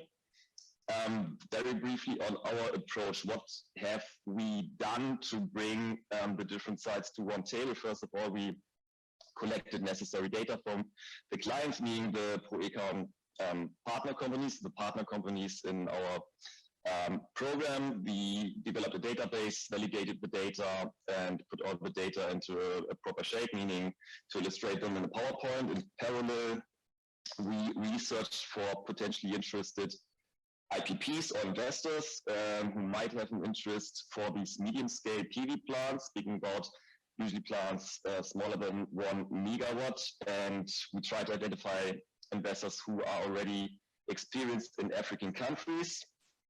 Then we shared the so far anonymized company data with the investors and tried to raise some interest on their side. And in case that an IPP or investor showed interest in specific leads from us, we clarified still missing data. We already then got more and more into detail, and that was as well the point where we brought both sides on one table. We still accompanied this process up to here, and then it's the start of a usual business initiation, business transaction. The IPP calculates an offer. We jointly reviewed the offer, presented the offer to the client, being one of our partner companies. That is actually not my job anymore. This is the job of the investor.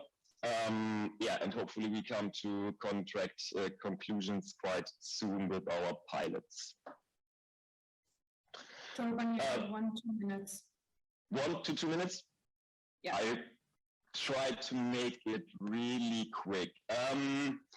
Our first pilot, the client is called Ecofarm Mozambique. It's an agro-processing company focused on sugar. The investor is Ecolibre from Germany, and we speak about a 200 kilowatt solar PV rooftop system. The contract period is 10 years. The financial basics are especially the EM tariff, what is medium voltage tariff of 4 monthly lease rate is around 4,000 euro. Ecofarm is located in the northern part of Sofala, and as you can see on the right side, we plan for a roof-mounted PV system. So regarding the financials, the gray columns are the savings the company can expect to be reaped on the EDM power bill. You see that the blue columns are higher. That means in the 10 years of the contract, the solar PV will not be cheaper than the EDM tariff. You have to see this investment as a long-term investment, since you will be provided, the client will be provided for at least 25 years with solar power, meaning from starting from year 11, the solar power is more or less for free. So in total, the lease contract, the costs for the lease contract, meaning the 10-year contract, is around 500,000 euro. The total savings over the 25-year lifetime is more than 1 million. So in total, the net savings will be close to $500,000 USD. I will skip this. These are, I think we'll provide the presentations anyway afterwards. This is, again, the compilation of all the benefits. I will get to our second pilot for this client. We could raise the interest of Source Energia, and thanks again to Pedro that I can share this chart from the current offer. You can see here that here are immediate savings from year one. This is due to a complete different energy consumption profile of the end client. This client generates power from gas, and again you can see the drop in the yellow line after 15 years. This is a 15 years contract. When the lease contract ends, you will get the solar power, of course, much more cheaper. One very quick on energy efficiency, since what is important to mention, when you want to save on your energy bill, just do not look on how to have a cheaper generation. Have a look into your energy system, because there are more direct leverages to as well save on your energy bills, meaning to minimize the consumed energy that is non-productive. There are several leverages.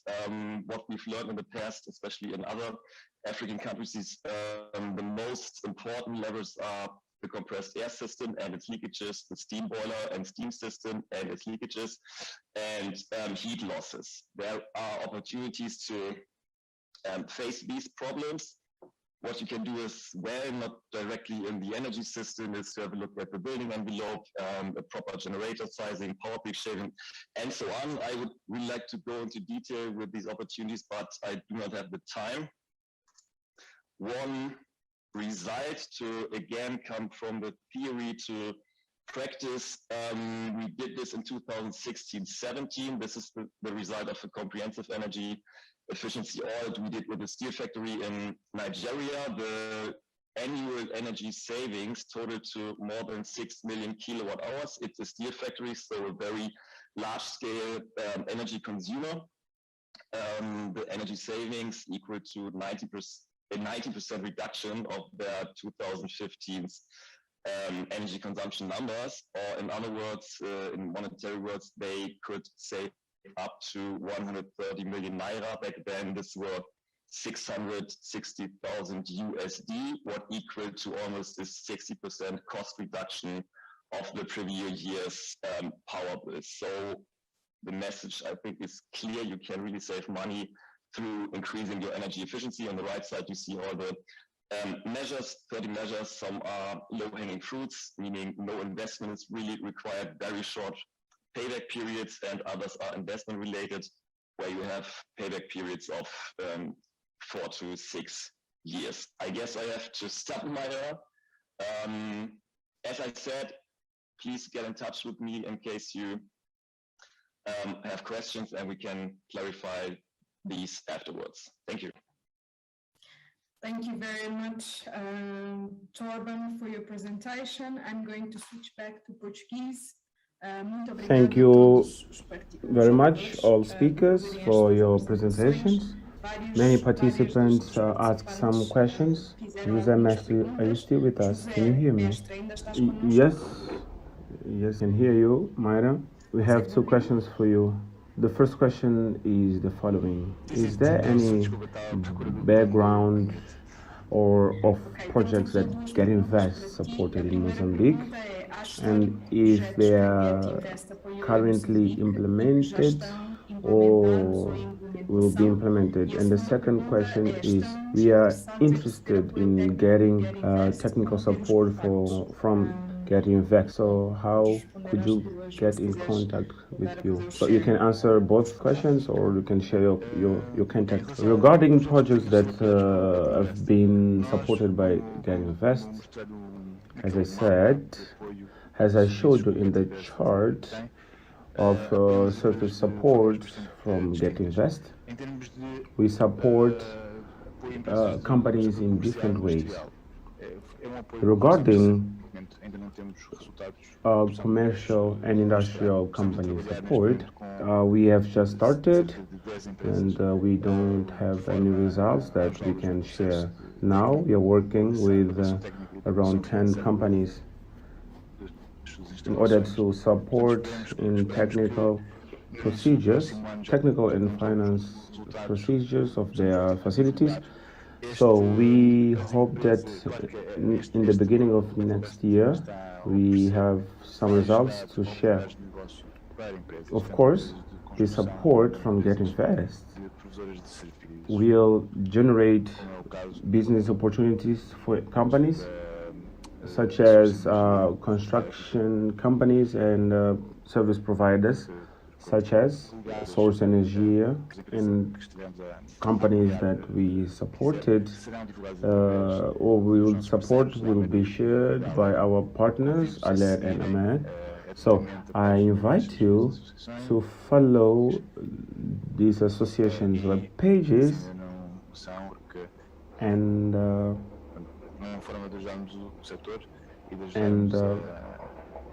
we intend to support the sector and to contribute to the sustainability of these two organizations. Regarding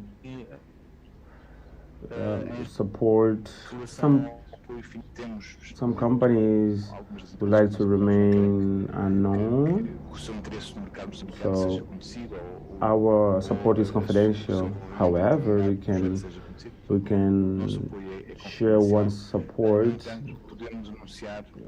which was provided to Solar Works. The company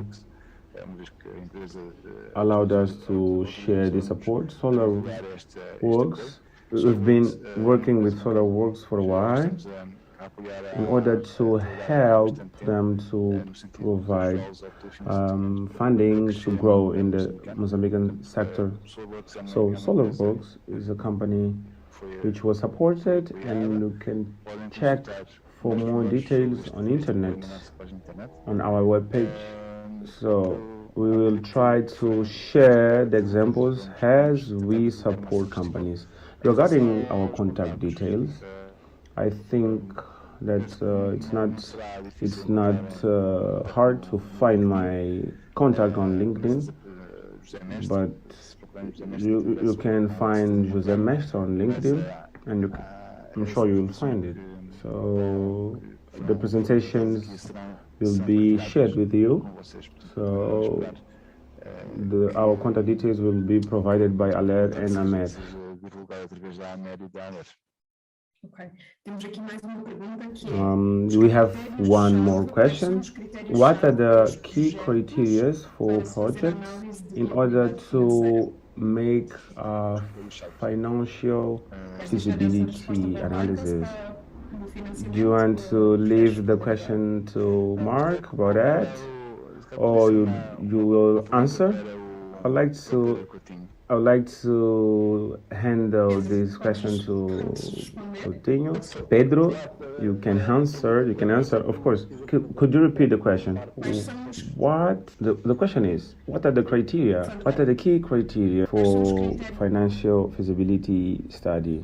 Well, information collection is simple. So we need to collect information to do so. So the first information is to know the client consumption. After that, getting this information, we will understand his consumption flow, of course. So we will see what is his energy consumption. And the second aspect has to do with the physical location. So if the client has a physical address, if the installation will be on the roof, on the floor, or if there would be any issues that would negatively impact the facility regarding solar energy. I think these are the main criteria that we will collect, and then we make the feasibility study, and we will understand the capacity of developing the project. The second stage is, of course, it is easy for us to make the investment analysis, but we need to know what is the mode to purchase electricity subject to the new law, or to know the investment of the client, what is the financing model. So in this case, we try to find the best solution for the client. If we go to Europe, the contract technology with this kind of client normally lasts around 15 years, and after 15 years the client would be benefiting like not really for free, but still. The difference in Mozambique, electricity fees are cheaper, so we would try to extend this contract so that the fee is more competitive regarding the cost of the grid in Mozambique. So there is a study that should be done, so you have our contact details and you can get in touch with us. I would say that there is no like a criteria, like if there is a criteria, it would be like regarding cost and of the client. We are available through our contact, through your contacts, and through the platform. If you go to the webpage, you can contact Pedro, José Mestre, and any other speaker who is here, and they will get in touch with you. Pedro, we have one more question for you. In your presentation, you mentioned that these numbers, like these figures, from 40 to 70%, of savings, and you will mention. Could you please mention the criteria to make savings? The criteria to maximize savings, I think it was what I tried to present in the first slide. So, maximization of savings has to do with trying to find the real levelized cost of availability of the client, and go through each of the client's energy costs and do so. I can try to share some examples. The smaller is the installation, the harder are the savings. So the project is smaller, the savings are low. For the country that we have, there is more utilization of diesel. So the more diesel you use, the bigger will be the opportunity to change into a solar system. I would say that these are the great principles that clients should consider. Utilization of diesel, availability of the grid where you are, and the real energy cost. Sure.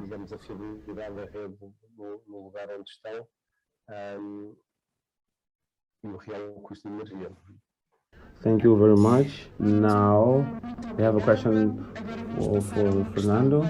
The question is, what is a solution with economic merit? What are the main aspects, and which investment returns are feasible?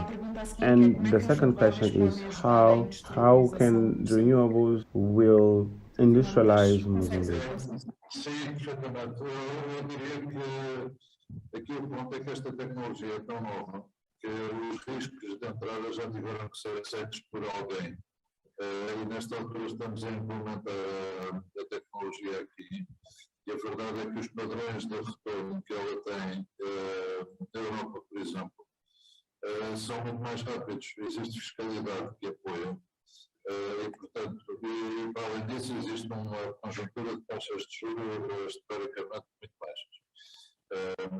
Conjugado isto com um custo de energia muito alto, isto quer dizer que na Europa é possível obter retornos na casa de 3, 4 anos. E, portanto, um investimento feito pela própria indústria com um retorno de 3, 4 anos é considerado aceitável na Europa. Aqui, aquilo que vimos há pouco de uma das apresentações de um dos colegas é que enfim, ao longo de 10 anos ainda conseguiríamos não ter retorno e, portanto, só daí para a frente é que iríamos buscá-lo. Se for assim, eu consideraria que isso é completamente inviável para esta realidade, porque estamos muito longe de ter uma estabilidade de longo prazo, ainda temos demasiados desafios de curto prazo a vencer. E, portanto, eu acho que o desafio aqui seria procurarem comprar formas de financiamento que garantissem um payback na casa disto de 3, 4 anos. Se isto for possível com taxas de juros bonificadas, com algum enquadramento fiscal que seja favorável a estas opções, eu acredito que os industriais vão aceitá-las. Se estivermos a mandar um retorno de investimento para muito longe na nossa vida, eu creio que não vai acontecer. E, portanto, é natural que os industriais vão optar por outras soluções muito mais simples, onde o primeiro ponto, eu diria, que é relevante para garantir uma sustentabilidade económica, estas soluções não devem ter um custo de energia agravado em relação àquele que já existe hoje. Porque se hoje é difícil manter a indústria com este custo de energia, aumentá-lo seria um termo bem muito grande. Portanto, primeira condição, economicamente, ter um custo de energia que seja mais baixo operacionalmente do que aquele que existe. Segunda condição, ter um modelo de financiamento adequado que permita um retorno de investimento em 3, 4 anos. Se isto for conseguido, eu estou convencido que vamos ter muitas soluções implementadas. Ok. Eu se calhar vou convidar o Pedro. Pedro, se ainda estás aí para comentares, uma vez que tu consegues dar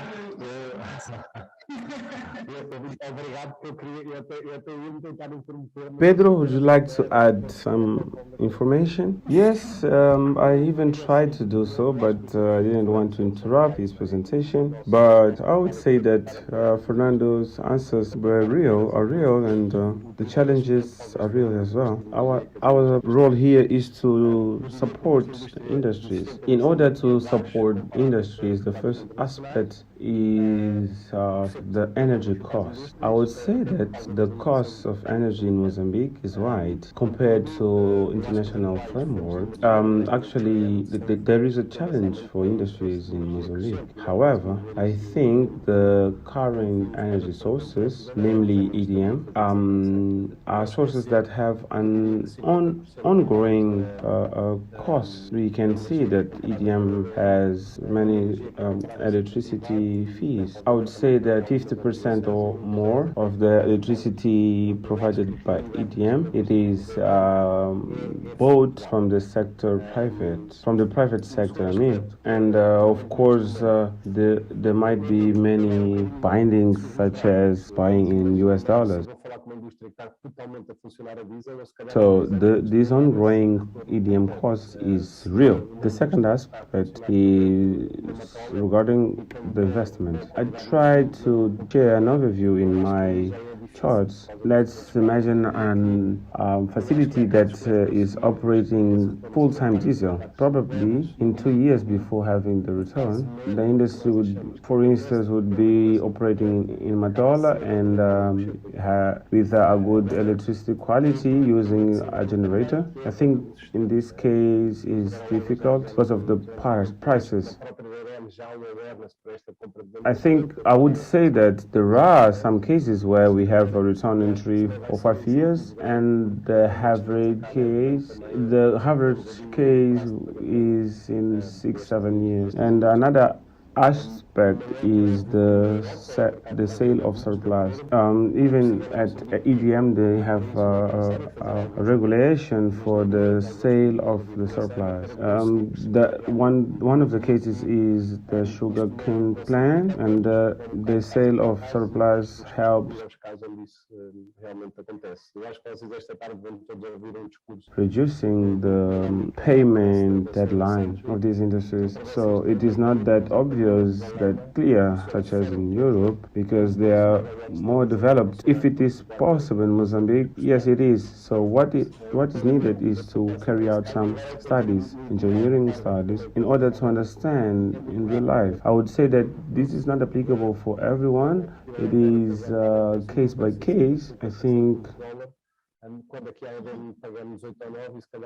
that for this you will have to listen to a speech from my colleague so that you have an overview. For instance, the Balama mine works off-grid with 12 megawatts of diesel working 24/7. So the payment of the saving, this is very fast. The price that would be like, let's say $50,000 US, probably in a solar project that would be less. I think this is case by case, and we need to analyze case by case. It is not easy. Yes, it's not that simple as we would think. Thank you very much. Thank you, Mayra. A source energia would be savings of zero.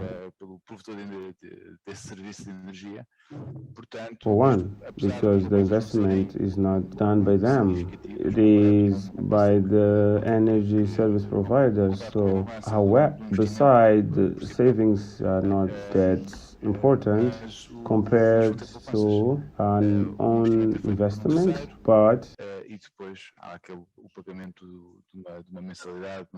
regarding savings where the investment is done by a third party and there is payment of a monthly fee through a loan on a PPA basis, that is electricity sale. So this is what I wanted to add regarding that question on payback and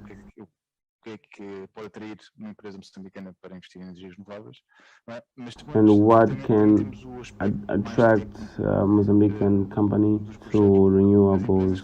But we also have the more technical aspects of the projects, because the companies that we are supporting, when we look at the use of energy and the type of contract that have with EDM, we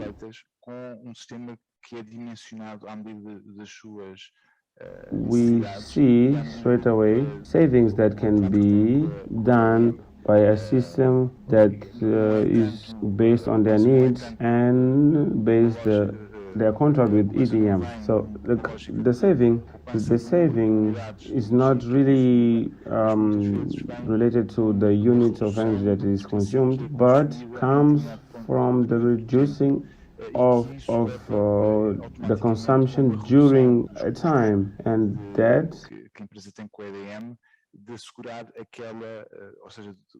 leads to cost reduction of the company with EDM. So and ensuring across, a cutting edge electricity.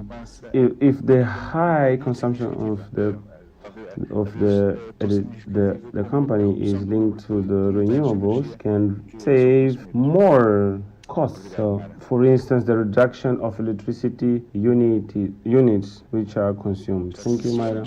Are you there, Mayra? Thank you. I'd like to invite Fernando Oliveira to share the last remark. Are you there, Fernando? Just for an information.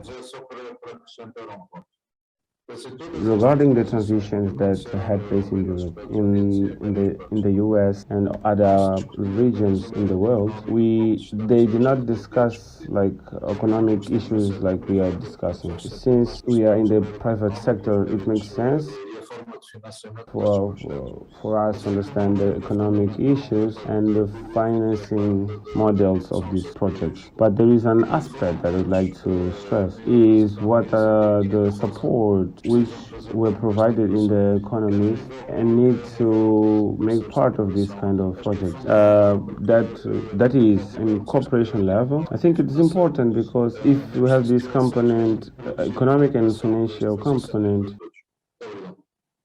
this will be benefiting everyone. Thank you very much, Fernando. Can I hand over the floor to you just to add a detail? I'd like to strengthen what Fernando was saying.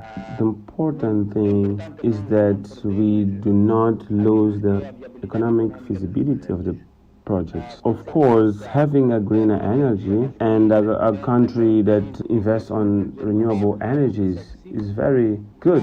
But we have to think that interest rates in Mozambique are very high, brutal. The subsidies are not good for the investment. So we have to think that the level of industrialization is not good for projects linked to companies. The efforts of international partners should be on financing support. That is, it's important in the world portfolio on renewable energies. Apart from that, we have to work a lot alongside with EDM, because EDM is an important partner with the private sector.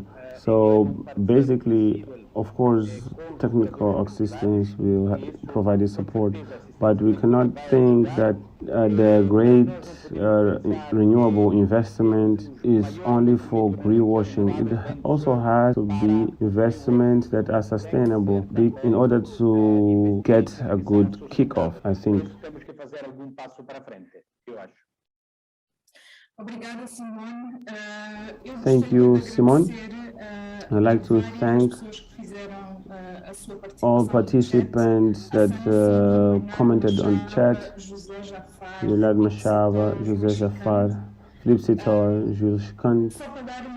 Only I would like to share what will be happening in the afternoon. We will have two more panels who will be continuing this conversation, and namely case studies, and we'll share some additional studies or cases that are taking place currently in Mozambique. Pedro Coutinho talks about Balama mine. So this will be one of the cases, and we will bring more cases, and we will have a panel on financing in order to understand what fundings are available for this kind of projects.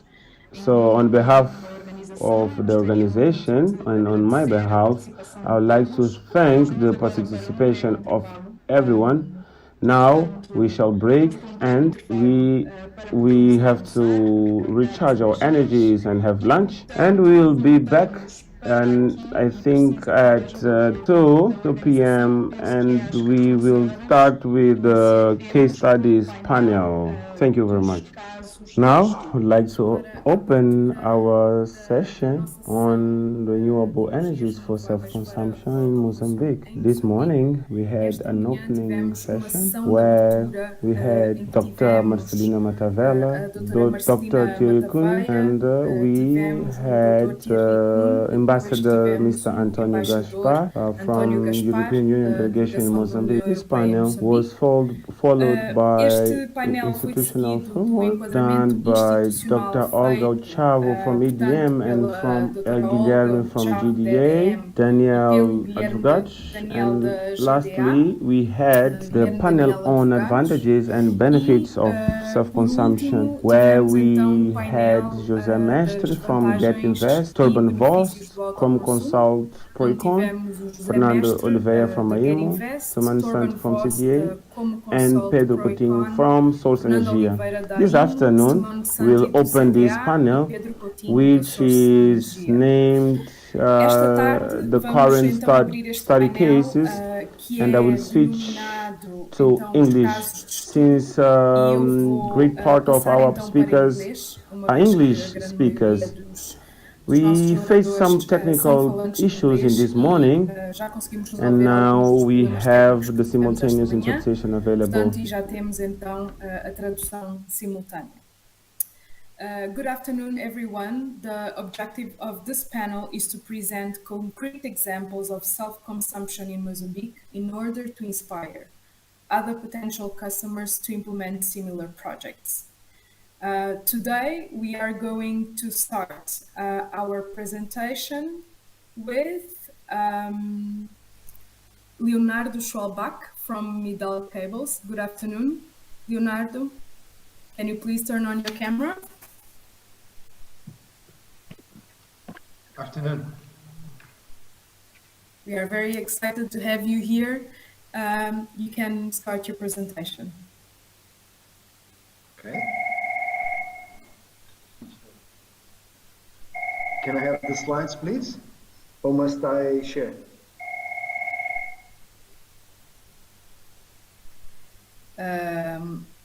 Let me check with our team. I think you can, yeah, the slides are here. Fantastic.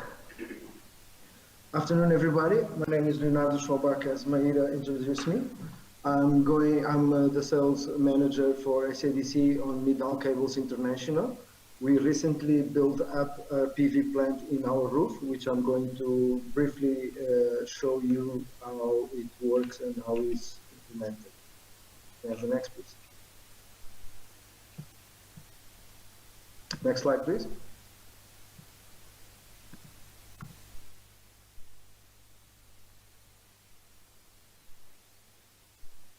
Ok, estamos a ter aqui algumas dificuldades técnicas. Next slide.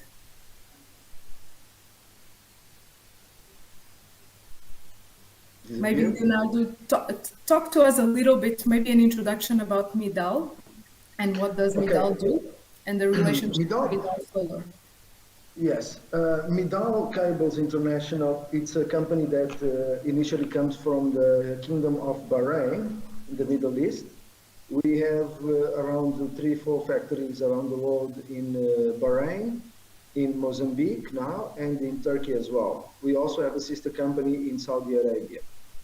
Our business model is quite interesting because we like to be an appendix of the smelters with the proximity so that we can receive the aluminium on the local market instead of buying in warehouses throughout the world.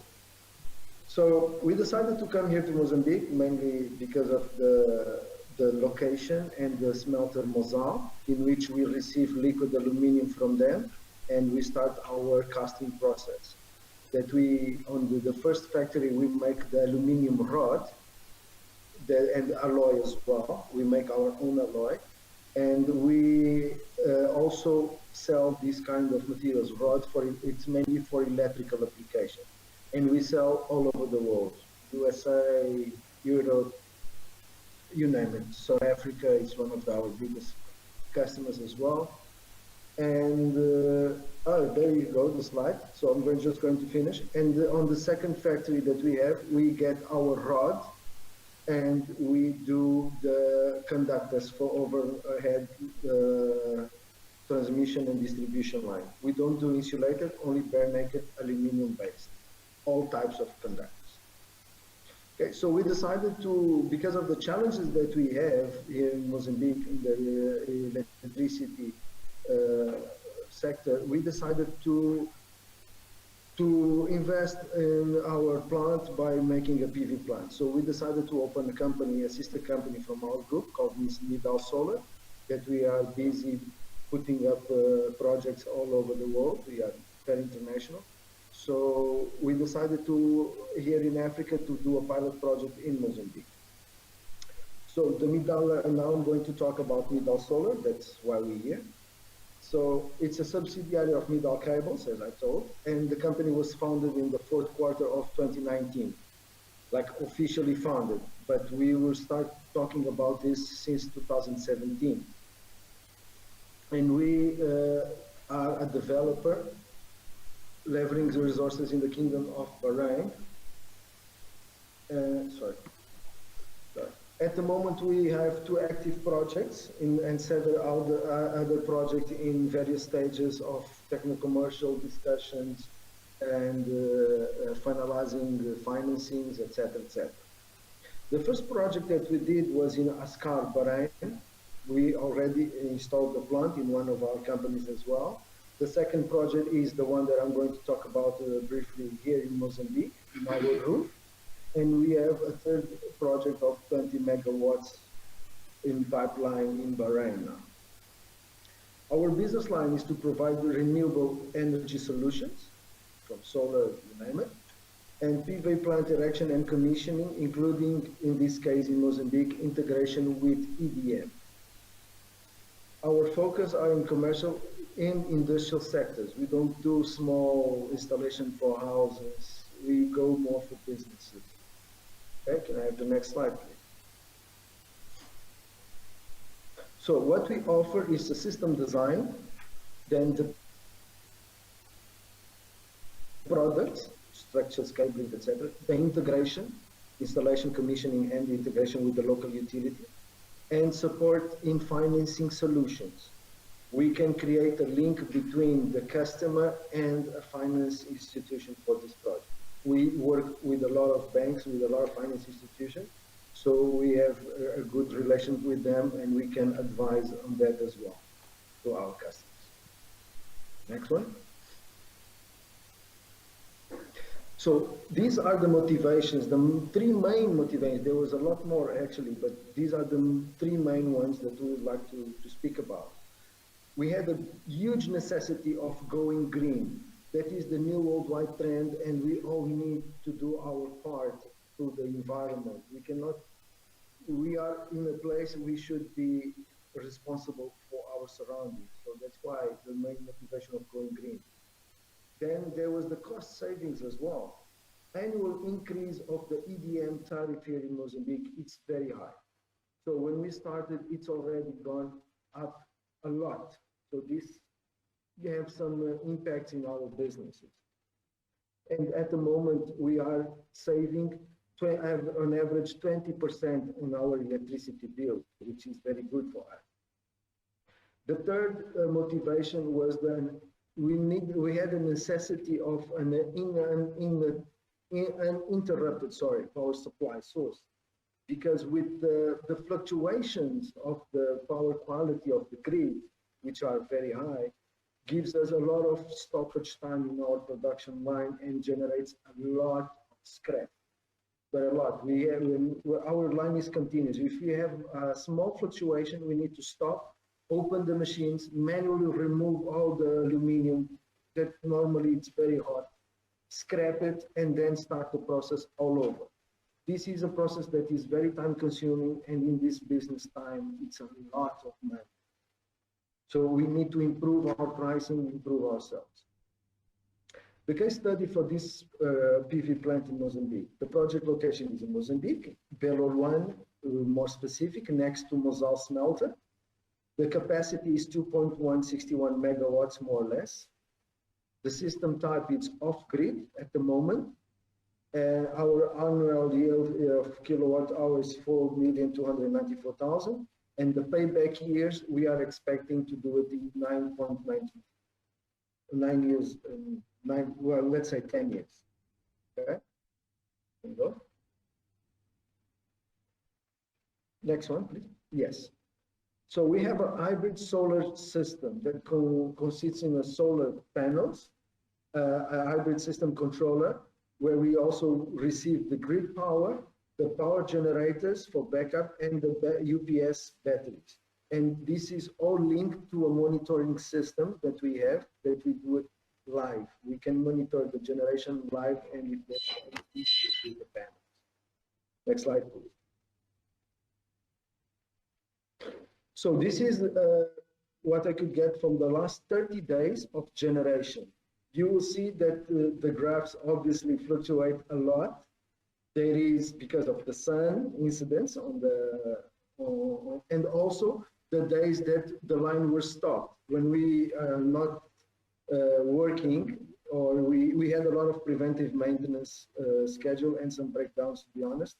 So when we are on that stage, we are not generating, because at the moment we don't have the facility to inject the surplus generation into our national grid from EDM. We are working on that with them. They are busy doing some repairs on the substation and upgrades on the substation next to us. Hopefully it will have the capacity for that, and they are also revising the law, I think, on that. So probably next year, on the couple of following years, we will be able to give to the grid, inject to the grid the surplus of generation. Next slide. This is the picture of our factory. As you can see, most of the roof is covered with the PV panels. The part on the right-hand side of the picture that you don't see covered by the panels, it's where our furnaces are. So we couldn't utilize that because of the heat. We have 700 degrees, 2 furnaces, holding furnaces for aluminium, and 2 tilting furnaces for aluminium. So the temperature is very high, so we had to not to utilize that as well. Okay, next one. So these are my contact details. If anyone needs some more clarifications, you're more than welcome to come and have a factory visit. I'll be very happy to give you a grand tour. Thank you for having me here. And if any questions, I'm here.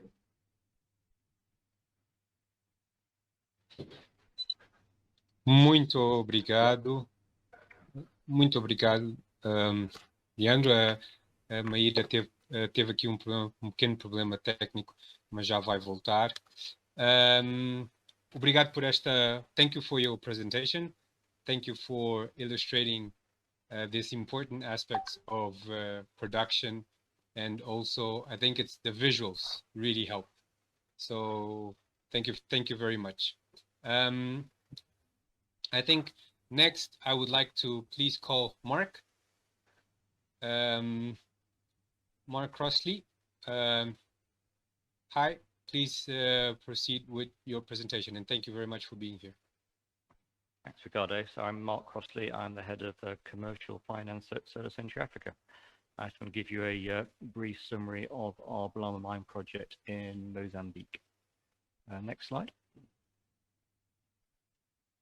So just very briefly in terms of who we are, just put it into context of what I'm going to talk about. We're one of the longest standing solar companies in the world, the fully integrated developer of solar and solar hybrid projects. We've been around since 1998. So from the very early days of solar, and we've been involved in all aspects of the solar industry since that time. So different parts of the value chain, we've been in engineering, manufacturing, construction, development, funding. We've been in different geographies. The company originally started in the UK, but then expanded globally. And we've been in a variety of different markets over that period, again, from the residential market, the C&I market, industrial markets, all the way up to very, very large utility scale systems. Where we are today is that we are now a fully integrated developer of projects. So we develop all the way through to construction and commercial operation, large captive power utility scale projects, both on and off grid. Given our background, we have a very, very strong engineering capability. So most of the systems we look at are hybrid systems where we're integrating multiple sources of generation to give a client a certain need. And as a developer, we're very, very flexible. So we are technology supplier agnostic. We only work with tier 1 suppliers and technology types. We don't take technology risk, but we're agnostic as to who we work with on particular projects, whatever's best for a project and a particular need. And we are a very, very rapidly growing business in Africa. We first moved into Africa in 2012, into South Africa and then into Kenya, starting with the C&I market. At one point we had by far the biggest market share in the C&I market in Africa. And since then we've moved out of the C&I market more into the large scale industrial and utility scale markets. And so a big pipeline that's now growing. Next slide, please.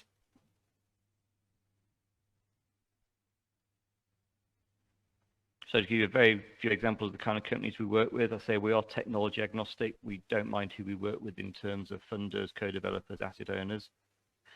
Most of our clients are international, and all the suppliers that we work with and all the things we work with are tier 1. Just to give you some idea of the kind of top tier names that we tend to work with in Africa. Next slide.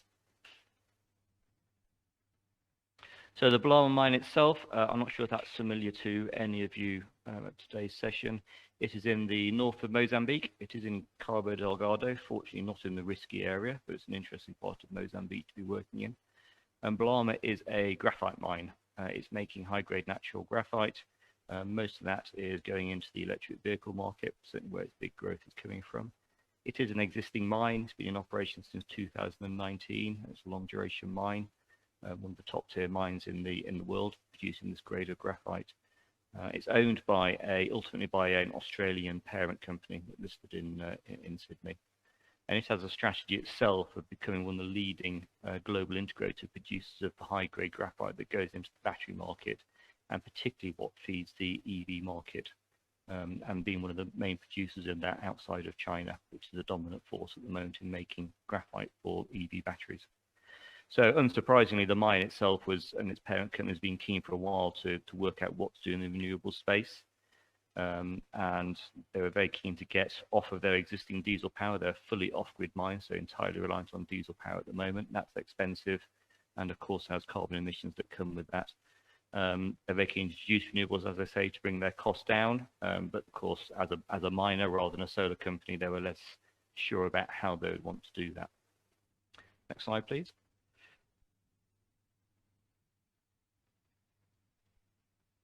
So we were brought in to work out what the best solution would be for them and help deliver that solution. So in terms of the headlines as to what they're going to achieve with that solution, it's a plant that will be delivered and operational next year, COVID permitting. When they get the site up and running, this will make Balama the greenest off-grid mine in Africa in terms of the percentage of its power that's coming from renewables. We're offering them a fully funded solution, and despite all the increases in prices across the world at the moment, that is still going to deliver them a significant reduction in their power bills. And more importantly, of course, by using less diesel, they're less exposed to future fuel price increases. It will also significantly reduce their emissions of carbon dioxide, given, again, a less exposure to any future carbon taxing that may happen in Mozambique or internationally. As a listed company, they have very, very high ESG criteria, and this will dramatically improve their ESG credentials, which is important for their investors. And perhaps most importantly at all, this will make their product, the graphite they're producing, in a sense, a greener product. And that's very much in line with what we hear from many mines at the moment, and what many people are having to do, is that as consumers are increasingly focused on the supply chains that go into the products that they are consuming, they are wanting more and more sustainable and more green products. And by making the power source at this mine more green, that should ultimately feed through to the success of the mine, its ability to sell into the end market. Next slide. So as a developer for this project, we dealt with all aspects of getting the project up and running, getting it away. There's of course a lot of complex engineering involved in designing these systems, but there's a lot of other factors that you need to bring into play to get the whole project ultimately delivered. Some of that is technical in terms of what the mine's needs are, where it's getting its power from, how we're sizing the solar and the battery. Some of it's commercial and financial, which of course counts at the end of the day because these systems do have to pay for themselves. A lot of it though is also working through many local requirements. Local laws, regulations, so licensing, environmental, social impacts all vary from country to country, and even within a country from project to project. Mozambique itself has its own particular nuances about how the power market is regulated, all the licensing and permitting about getting these kind of projects away, all the kind of environmental, social impacts that need to be taken into account. And as a developer, it's important that we stay flexible and work through all those particular requirements. I don't think we've ever come across a project where requirements have been an absolute dead block to a project, but you have to be very flexible and you have to work around local requirements to get these projects to work. All that meant a lot of time working with the mine to get this project up and running, size it and get it to work through all the local regulations. And we worked very closely with the mine over a number of months to be able to deliver that. And we worked that on a partner model, and that's what we call the energy partnership approach. We're not here as consultants, we are developers, we take risk on our projects, and we align our interests with the mines to make sure we're pointing in the same direction to get the project delivered. Next slide. To give you an idea of what it was that we have designed and are now starting to implement at the mine. The mine itself, top left-hand corner, has about a 7 megawatt average load. That, of course, depends on its production profile and probably will go up over time. And at the moment, as I said, it's entirely on thermal power from existing diesel engines. Those diesel engines will stay in place. We're not doing anything that removes the mine's current power sources. And that's important because by putting in our system, we don't in any way increase the risk of the power supply to the mine. Because if for any reason at any point in time we can't supply power from our system, the mine can always default to full 100% thermal power. And this is a mine that operates 24/7, so having that security is very important to them. We are going to be installing around 11 megawatts of solar. That's located on the mine, within the mine's own land area. And we're going to be putting in place about 8.5 megawatts, 1 hour's storage time of batteries, what we call BESS. Two purposes of that. That battery is actually grid forming and grid stabilizing, which is critical with solar, because solar generation is variable over time and over the course of a year. But we also, that battery storage is big enough and the solar park is big enough such that we can shift some of the solar generation from sunshine during the day and use that during the evening to extend the amount of solar that we're using over the course of the day. All of this is integrated through a control system. That makes sure the power delivery is completely robust to the mine. As I said, the mine can always revert back to thermal if necessary. So the mine is always going to get robust power. And the control system also optimizes the use of the solar and the storage to maximize the amount of renewable power that we're getting. And all of that is remotely monitored and controlled. Next slide. Key when we work on these projects is getting the sizing right. Solar is usually by far the cheapest source of power for any particular client. And so one argument is you can always make the solar and solar bigger. You can always store the solar in batteries so that you can use it over more of the day. But inevitably you have some kind of constraint, be it a technical constraint or financial constraint that works out roughly how big you can make the amount of solar that still works for the mine and makes the project fly. Usually clients are wanting to maximize the use of the cheap renewable power because that brings down their total blended power price, and they're wanting to reduce their emissions. So what we do and what we spent a lot of time working on with Balama was running multiple scenarios with different designs of system types, different system sizings, different levels of solar, different types and sizes of battery storage, looking at what all those different system designs would mean for the mine in terms of what its power consumption would be on a blended basis and what its power prices would be. So we're taking into account lots of factors there in terms of the mine's power demands now and in the future, how those demand profiles change over time, how that matches the solar generation profile, how we can shift that using the BESS, and then ultimately how we fund all that because cost does come into account. So we did a lot of that optimization with the mine as the client. We worked with them to choose what would be the best system that best meets their needs today and also going into the future, based on their future power needs, and chose ultimately the system size that we had on the previous slide. What that means is that they will achieve about 35% renewable energy penetration. That is a relatively high level of penetration. If you go back a few years, that level of penetration was not really achievable on these kind of hybrid systems. You'd struggle to get above 20%. But with modern battery technologies and control systems, we now can push that high and get to about 35% and still make the supply of power robust without destabilizing the system. What it means as well is that sometimes during the day and sometimes during the year, the mine will be running 100% off solar power. It will be able to entirely shut down its diesels at certain times. That's useful from a cost perspective because you're not having to have diesels constantly running in the background just to stabilize the system. And of course, what that 35% of renewable power translates to is a direct cost reduction in its diesel consumption, also maintenance of its diesel engines because it's less time running, and a direct reduction in its CO2 emissions. So very simplistically, it's saving about 35% of its fuel cost and about 35% of its carbon emissions. We can get those higher. There's scope for the mine itself to improve this once the system's up and running. This system was sized based on a flat demand profile of the mine, but the more the mine changes its activities, moves more of its generation needs into the day when the sun is shining, the more we actually be able to achieve a higher renewable energy penetration rate. So there's every possibility that 35% in practice will be higher. We've also looked at other systems for other clients in Mozambique and across other parts of Africa using higher levels of solar, higher levels of battery. Again, just to push that 35% level higher, we can comfortably now getting to 45, 50% plus. We can get these things much bigger. You can get to around about 80%, but you're talking then about very, very large, very expensive systems. So the constraint then tends to become the fundability and just commercial viability of some of these projects. But we can get them away. This project is now aiming to get to financial close in the next few weeks or months. It'll take us probably less than a year to build it, so we'll be in full commercial operation hopefully by the end of 2022. Last slide. And thank you for your time. Look forward to any questions. So hand back to Ricardo. I'm actually back. Thank you, Mark. And sorry for not doing your introduction.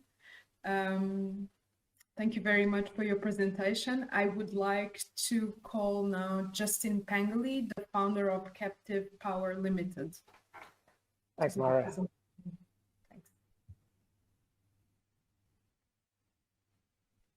My slide. Hi guys, so I'm Justin Pangeli. I'm the founder of Captive Power. Captive Power is a solar and battery developer, financier, and operator in Africa. We have our first project, an operating project in Mozambique for the Azuro Retreats, a luxury hospitality lodge on Benguela Island. Sorry, next slide, please. Caspar Power provides finance solutions to commercial and industrial clients in Mozambique. What does that mean? We will take the full development costs of the project, meaning full design, environmental, regulatory and legal processes to deliver a bankable project to our clients and our financiers. We then finance the project on behalf of the client, whereby the client only starts paying for the solution once we start generating the first kilowatt hour from the system. We are one-step shop. We do all of our development in-house and provide all of the development activities to recognize what our clients' existing power costs are before looking at before designing a system that hopefully benefits our clients. We are not an EPC or linked to any supplier. We are agnostic with with our equipment selection and the EPCs that we go through a competitive process to select for the actual construction of the projects. We try to build our systems as robust as possible, therefore selecting whether it's construction companies or technology providers that is best suited for the hybrid project that we're looking at developing. Each system is bespoke to our clients.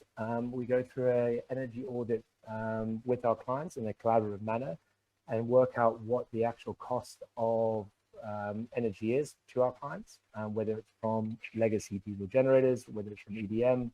We go through an extensive process to understand what the limitations are from their existing forms of energy, whether it's from oscillating grids, low voltage, brownouts, expensive diesel generators. It's our first point of call to understand how our clients are using their power before we start looking at developing a system that will hopefully reduce the cost of their power. All of our systems are designed using sustainable forms of generation. We are focused on a green energy business. We're an experienced operator in the space. We have commissioned now, I believe, the first privately financed solar and microgrid project in Mozambique, which was approved by the Mozambique Central Bank. Part of the process was, working with APIX and CPI, which we were awarded kind of APIX status, which means that the EVA payments and the duty payments on our project were greatly decreased, which therefore benefits our clients as the overall tariff we offer our clients was lower. We don't, walk away from our systems once they are operational. We provide the operations and maintenance on all of our systems. We believe we form a relationship with our clients as there needs to be ongoing maintenance and just 24/7 monitoring of these systems to make sure that we are delivering the necessary energy that we have all agreed on the system when we first designed it. Our offtakes are generally between 10 to 20 years. We back-to-back our offtakes with credible suppliers, the extension of warranties to make sure that the equipment can last the full offtake term. We always deliver critical spare parts in case there is an issue with any of the equipment, that we can quickly replace it. Because at the end of the day, we are accountable for the amount of power being delivered from our system. We provide an uptime guarantee to all of our clients for our systems to make sure they feel comfort in the system that we have designed and overly financed and built on behalf of them. Next slide, please. So the first project is a fully off-grid solar and microgrid project on Benguela Island. When first looking at the client's profile, which we did detailed logging for a couple of months and did a full audit of about 5 years of their total energy consumption, we designed a 400 kilowatt fleet plus 928 kilowatt hour Tesla Powerback facility on behalf of Azuro Retreats. The goal of this system is to take them to over 90% renewables penetration. We've seen it through our kind of experience that going any more above the 90% penetration, you end up oversizing a system for a marginal impact, to the client. I can happily say that the last 5 days we've run 100% on renewables. the on-site diesel generators had not had to turn on once. The system was commissioned in September this year. We reached financial close in October 2019 with a construction and operation date due for May of 2020. So kind of highlighting that, a system of this size would have historically taken about 5 months to construct. However, due to the pandemic, it put our construction program on hold, and we're really happy to see that we were able to get the system back up and running and operational this year. I'm sorry, the time's a bit different on that. The offtake agreement is a 15-year offtake agreement where we are saving the client over 35% from their historical forms of power generation. This is also decreasing if we look on it in terms of liters, this is decreasing the total diesel usage on site by over 100,000 liters a year. This benefiting our client and their project by saving over 5 tons of CO2 per year for the client. At this stage, the carbon credits are not tradable for the project, but there's a process now that we are registering them for the Golden Star standard in case Mozambique does move towards registering carbon credits, so that it can become a benefit to the client and provide further savings to their operation. Next slide, please. Due to the aspect that we finance our projects on behalf of clients, we only use tier 1 equipment. For this project, we are the first and only Tesla facility in Mozambique. Lithium ion naturally is a technology that suits a lot of the luxury lodges that we have constructed projects for. We went with ABB as our inverters and JA Solar. In terms of our suppliers, we like to go with, as I said, tier 1 and credible suppliers that provide the necessary support for all of our projects on the continent. This is a remote site. It is an island site. So we have tried to give the most robust system for our client in case there is any downtime. So next slide.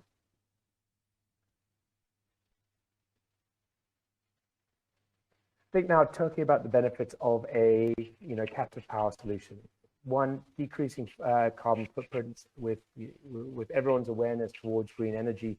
This is becoming a major factor to a lot of investors and also corporates around the world. The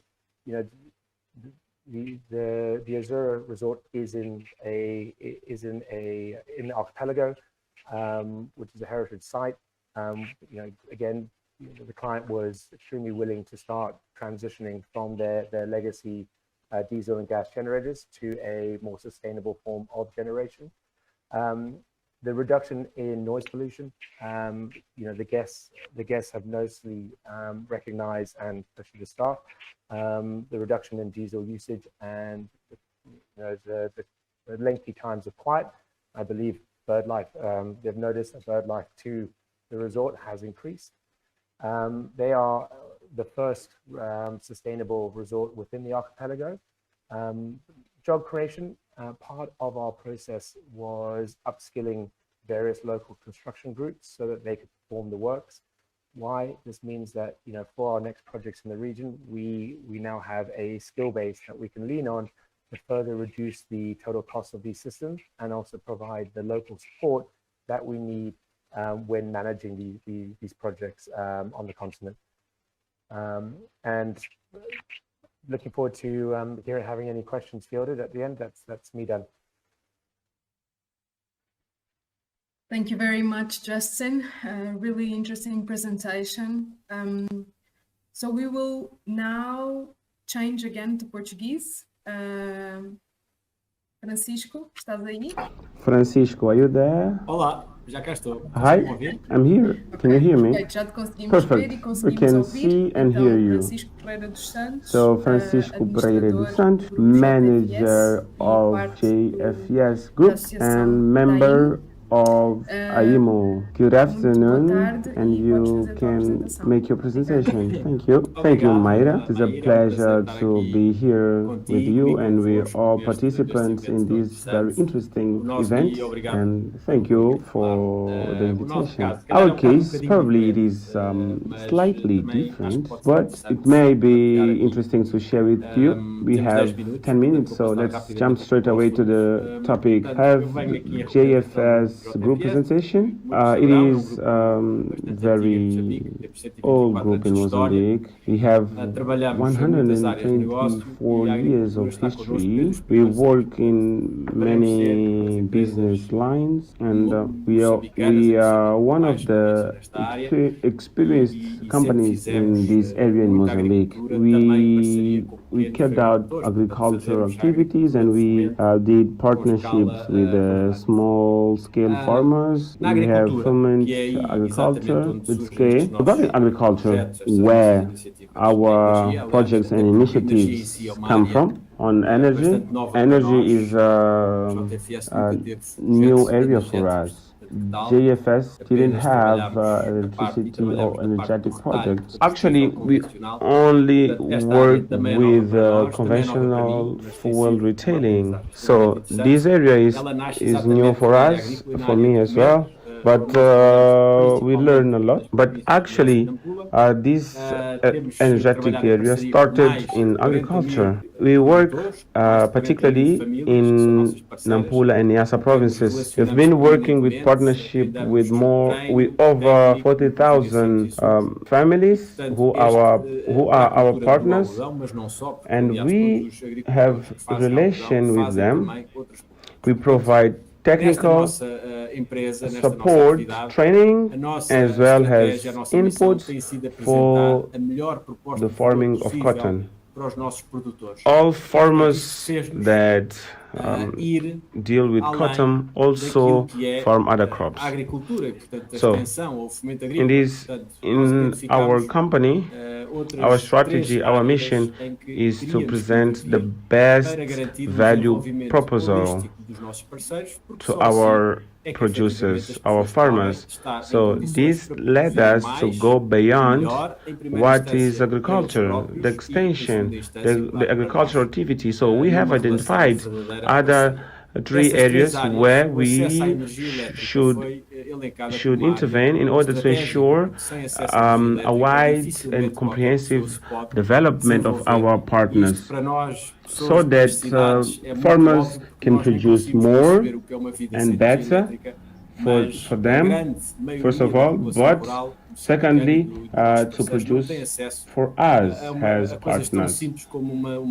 Within the 3 areas, the access to electricity was stated as a strategic area, because without access to electricity, it's hard for one to develop. For us, who live in cities, it is clear, because actually we cannot imagine our lives without electricity. However, greater part of rural population in Mozambique, our partners, do not have access to some simple things, such as a bulb at night, so that their children can study. So this area is classified as a very important area. In this strategic path, we started in 2017, and we associated with the Portuguese company, electricity company, ADP, ADM, and FUNAI from Mozambique side. And these are United Nations umbrella to develop a mini grid, off-grid, in our agricultural projects in Titiman village. So this would be a solar project with, and alternatively, the use of biomass, and the biomass would be purchased from our farmers, and the farmers would provide us with biomass from their agricultural activities. So instead of cutting and burning the material derived from these agricultural activity, they would provide us. So instead of releasing to the atmosphere, they would bring to us the biomass. So this concept was established. That was a fantastic project. However, for administrative issues, the project hasn't started yet because it depended on the review of the electricity law. It's still an important project for our history. At last, it has JFS. We didn't stop there, and we created two areas. First, solar systems. So where we provide to our farmers energetic systems, homemade solar systems, and we potentialize this area. Actually, in our company, we have a group that only deals with this area. We buy technology from the source. We have a team able to make technical assistance, insurances, including financing systems. So we link this to each account we have with our farmers. We have an account in our farming activities with each and every farmer. So these equipments allow our farmers to operate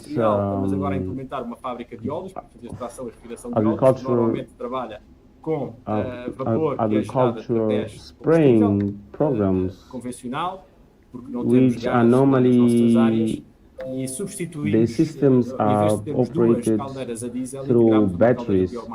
The group uses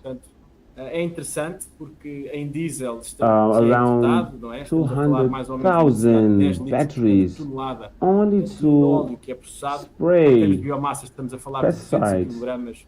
So with the financing that we provide, our farmers pay in an installment scheme. So this will, actually the solar system will eliminate the use of batteries, and it will help our farmers to fulfill their basic needs, such as lights, and they can be able to charge their mobile phones. So at this consumption level,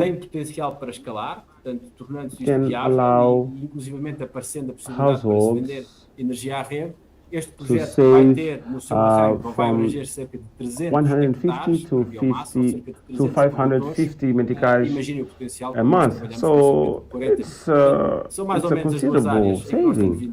So this project has impact. Another area where we are operating, Maida is saying that I only have 2 minutes left, and I'm finishing.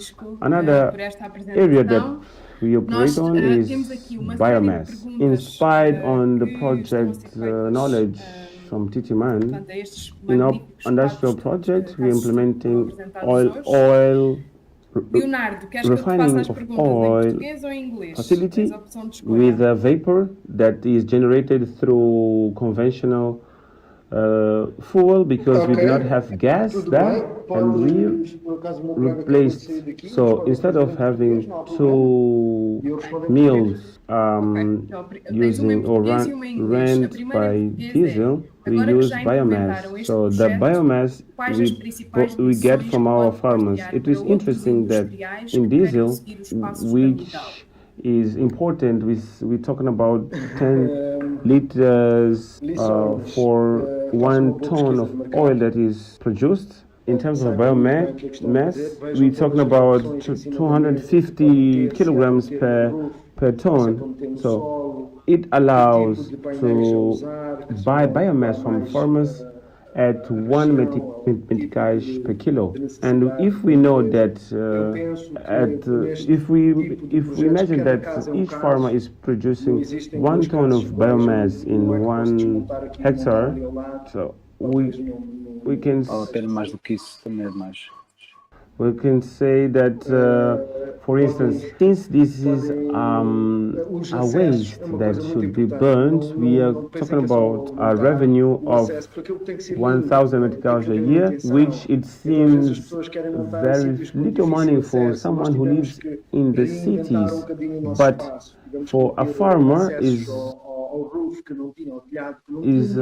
not little money, and this equivalent to the amount of money that a farmer would be spending on pesticides a year. So it is an interesting project. It has potential to grow when we make it feasible, and finding the possibility to sell the electricity to the national grid. This project will, in its starting point, will cover around 300 hectares of biomass, or that is 300 farmers. So imagine the potential, since we work with around 40,000 farmers. So these are the areas where we are operating, and that we have been asked to present here. So thank you very much for your attention, and available for questions. Ok, tenho aqui uma segunda pergunta em inglês, vou fazer em inglês, se puder responder em inglês, que é para, como este evento é híbrido. How Midal lines are operated at night with EDM power? Solar takes over during the day only. Yes, that's why we have the diesel power generators.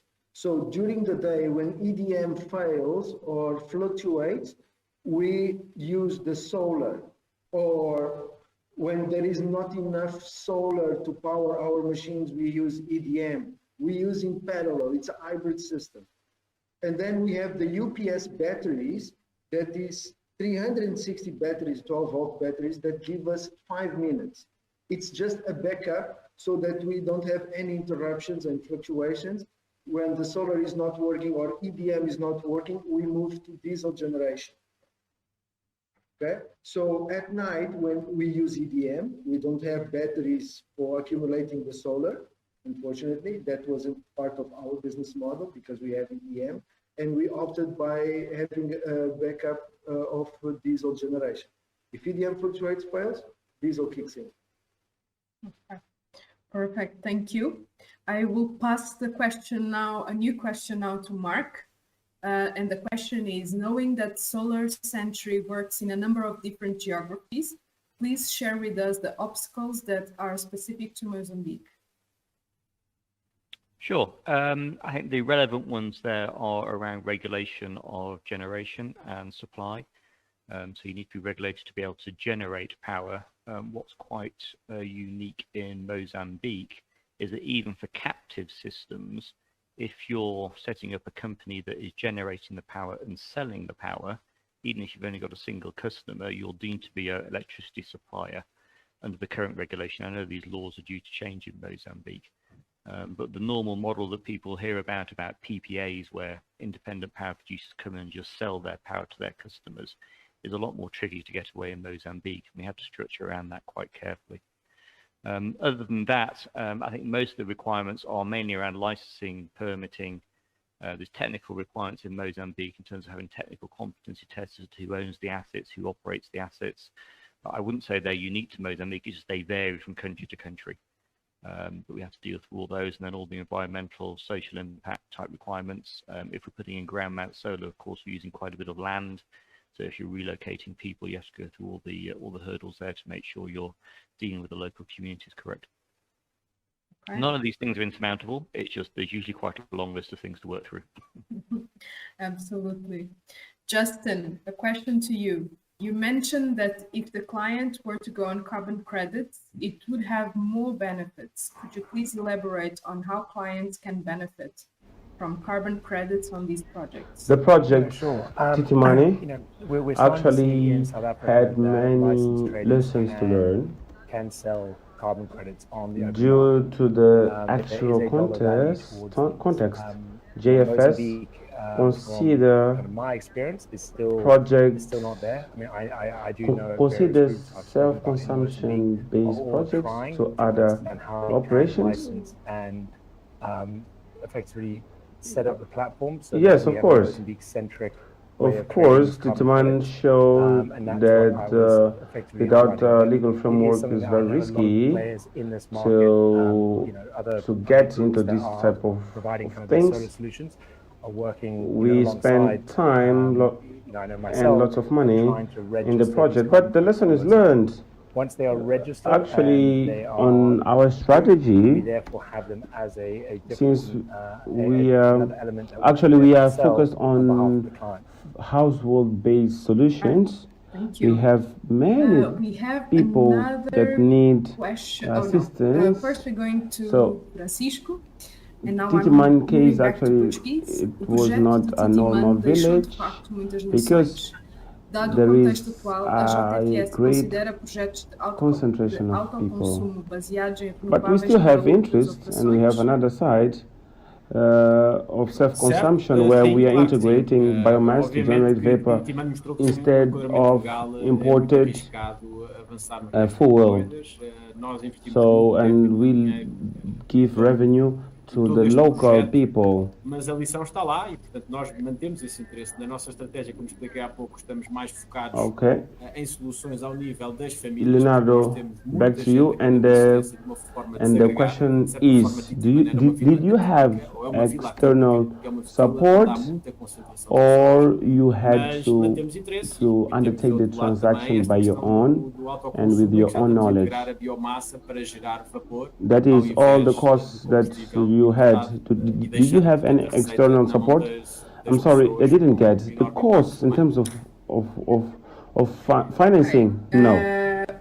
Leonardo, regarding financing, we decided to use our own funds to fund the project.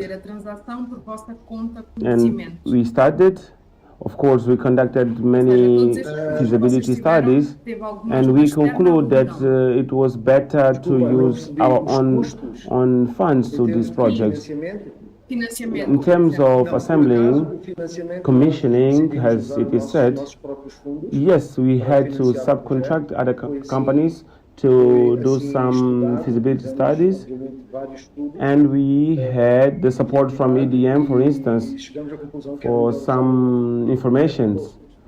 And we also had a company called Gazo Technology from Saudi Arabia, which came to give some support in this pilot project. So we developed with all the support, and because we are always present, and we developed capacities to, in the future, count on less external support. Perfect. Peço perdão por estar a sair de um orador para outro, mas as perguntas vêm de uma forma bastante aleatória. E Solar Century ofereceu uma solução para uma mina. Existem outras operações que recomendaria o uso de energias renováveis? Existe uma grande empresa que tem uma necessidade de energia renovável. Na verdade, trata-se de um exercício de contação de custos, porque a energia da EDM tem a tarifa que apresenta. Na verdade, este não se trata de um caso apenas de Moçambique, trata-se de todos vários países da África, onde este debate do uso de fontes sustentáveis tem decorrido, porque há necessidade de conter custos na necessidade. Portanto, trata-se de um aspecto projeto global e, portanto, qualquer organização, empresa que estiver a usar bastante energia vai se preocupar em contenção dos custos e, obviamente, que isto implicaria mais emissões de dióxido de carbono.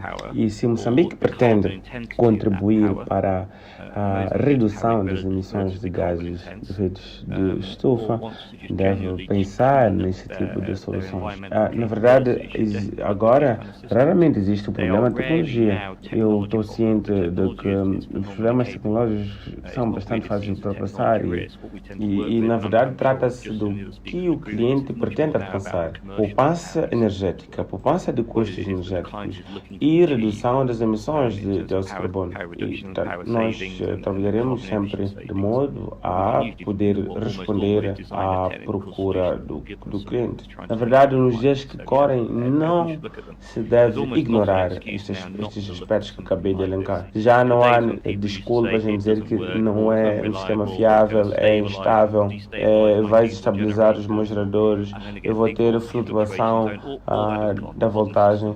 Na verdade, todas essas desculpas ficaram para o passado. Os sistemas modernos são ligados à tecnologia. Justin, partilha da mesma ideia? Nós gostaríamos de saber qual é o setor mais promissor em Moçambique. Definitivamente, eu penso que há mais testemunho em Moçambique que estas fontes alternativas são fiáveis. Tanto até agora tem-se demonstrado uma solução viável e qualquer cliente que mostrou ter dificuldades ou problemas com a geração de energia, nós damos respostas. E eu que tenho visto em clientes de Maputo, no norte, na verdade, a EDM fiável razoavelmente. Na verdade, existem algumas dificuldades que têm impacto na voltagem do sistema. O que nós podemos observar, geralmente, são as funcionalidades de apoio. A energia solar apresenta uma solução em que é alternativa, porque ela apresenta baterias, não depende das ligações da rede nacional. Obviamente que existem grandes casos de negócios para os operadores fora da rede, sejam operadores de energia solar ou também energia que deriva do diesel. Todos os outros custos relacionados a esta geração de energia, seja a aquisição de combustível e etc. Mencionou-se CPI e EPX como sendo benéficos, certo? Por que o Banco Central estava envolvido? Pode clarificar? O Banco Central estava envolvido no projeto porque nós tivemos um acordo de financiamento, na verdade um financiamento de um contrato de aquisição energética. Na lei atualmente não está muito claro, mas é difícil mesmo se usar para a autogeração. Existe um processo, uma dificuldade de ter uma licença para o projeto. O projeto pertence ao cliente, isso significa que nós nos beneficiamos de todas as formas de uso, de concessão, todas as várias licenças que os nossos clientes já têm. Portanto, como um empréstimo, nós precisamos apenas de ter uma aprovação do Banco de Moçambique, dos pagamentos e para o nosso financiamento. APAX e CPI são organizações diferentes em Moçambique. Elas estão presentes em Moçambique para promover o comércio de projetos de infraestrutura em Moçambique. Portanto, nós fomos até eles para promover este tipo de projetos. They are there to promote trade and infrastructure projects in Mozambique. So we went to them to promote this project within a. Quais é que são os obstáculos para uma empresa moçambicana como a JFS de avançar em modelos similares aos que foram já apresentados? Mara, eu não te consigo dar a resposta, se calhar, que tu querias ouvir, porque infelizmente eu estou um bocadinho desatualizado de como é que evoluiu o quadro legal. Eu tenho que me atualizar e isto é uma família, não é? Nós conhecemos todos quem anda nesta luta da questão da nova lei nestes últimos anos, desde 2017, 2018 para cá. Mas acima de tudo é isso, tem que haver um quadro legal claro e o assunto não era nada simples. Portanto, haveriam algumas áreas, entretanto aqui os meus parceiros já enfocaram em alguns pontos sérios. Obviamente que sem isso ninguém vai investir, não é? E nós nessa altura de Titiman, aquilo na verdade era um negócio social, porque nós propunhamos verdadeiramente era demonstrar e todas as receitas que o projeto desse ou lucros seriam reinvestidos, portanto não havia sequer uma perspectiva de negócio. E o nosso objetivo como JFS era participar no desenho de soluções que sirvam e, portanto, era um capital gain, um ganho de know-how e reputacional por termos também a honra de sermos parte desse processo. Mas isto tem que evoluir para uma lógica comercial para as pessoas investirem, seja como a Midal aqui explicou, ou outros, não é? De facto ter uma energia mais estabilizada, mais segura, ou eventualmente para se vender excedentes à rede também, porque a nossa rede precisa e, portanto, todos esses esforços são bastante bem-vindos. Sei que foi uma resposta vaga. Não, mas é totalmente válida. O objetivo destas sessões é mesmo que as pessoas possam ver os diferentes modelos que existem, como é que chegámos a este ponto. Esta manhã tivemos as apresentações, tanto, por exemplo, da doutora Marcelina e também da doutora Olga, da EDM, que mostram que estamos a avançar para um quadro mais abrangente e, portanto, várias dessas opções vão se tornar possíveis a partir da nova regulamentação.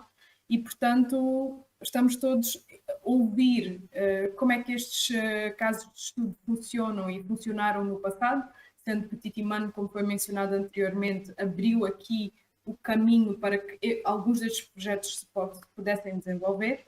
Então, com esta nota, eu gostaria muito de agradecer a todos os oradores. Eu vou dizer o mesmo em inglês para que possam perceber.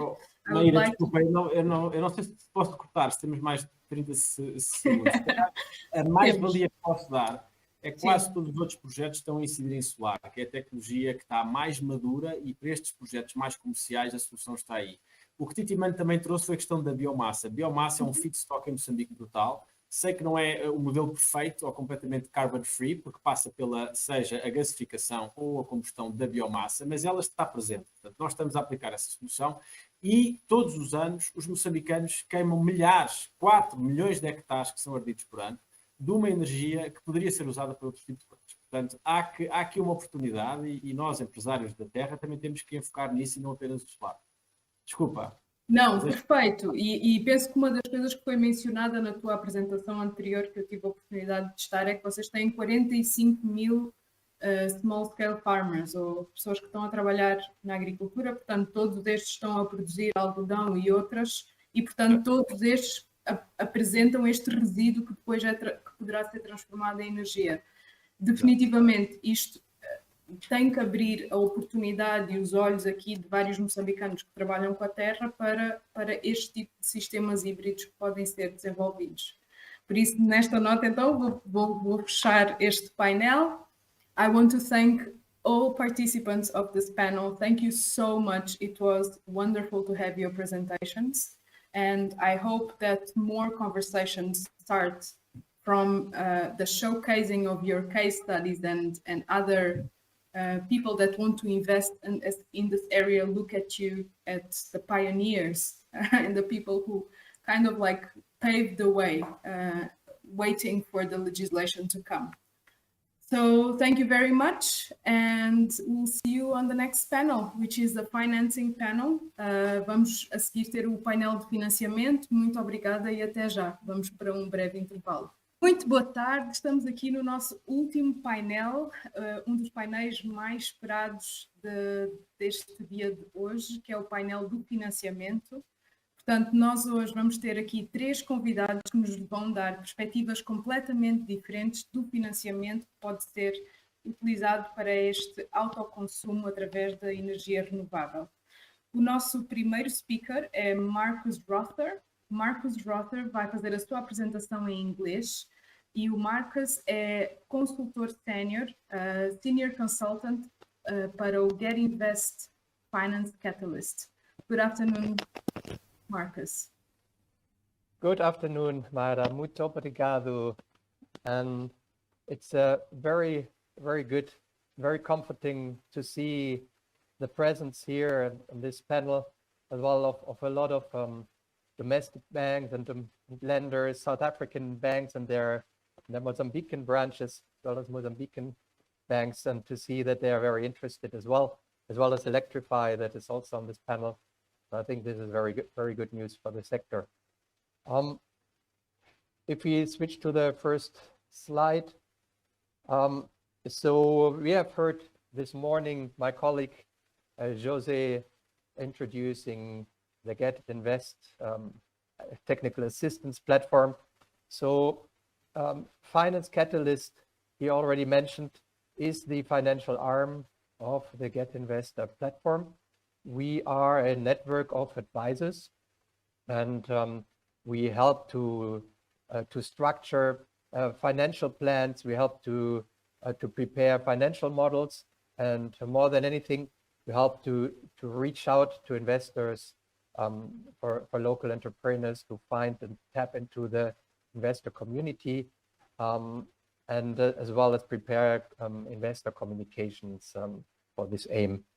You can see on the slide also this funnel represents the amounts of applications that we receive, and on the bottom the kind of projects and the amount of projects that we have successfully brought to financial close.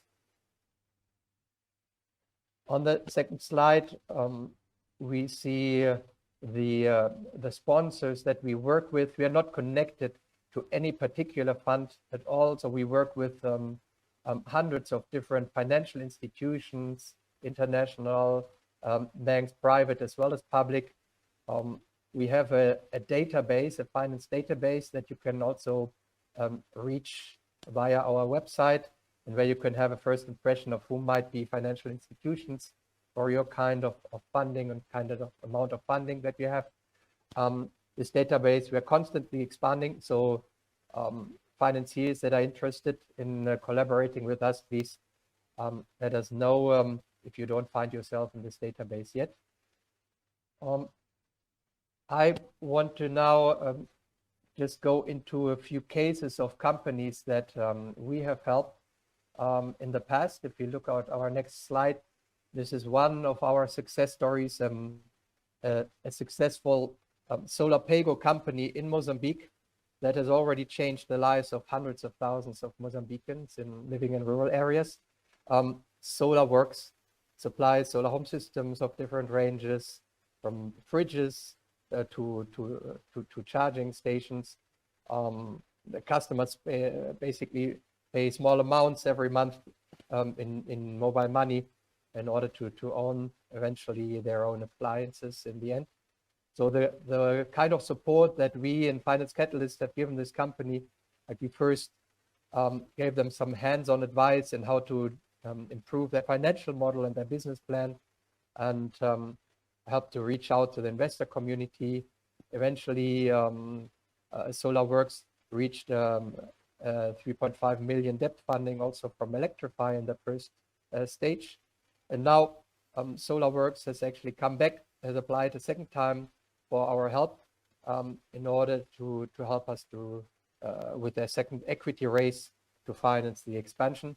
So we're still open to receive more interested equity partners for Solar Works.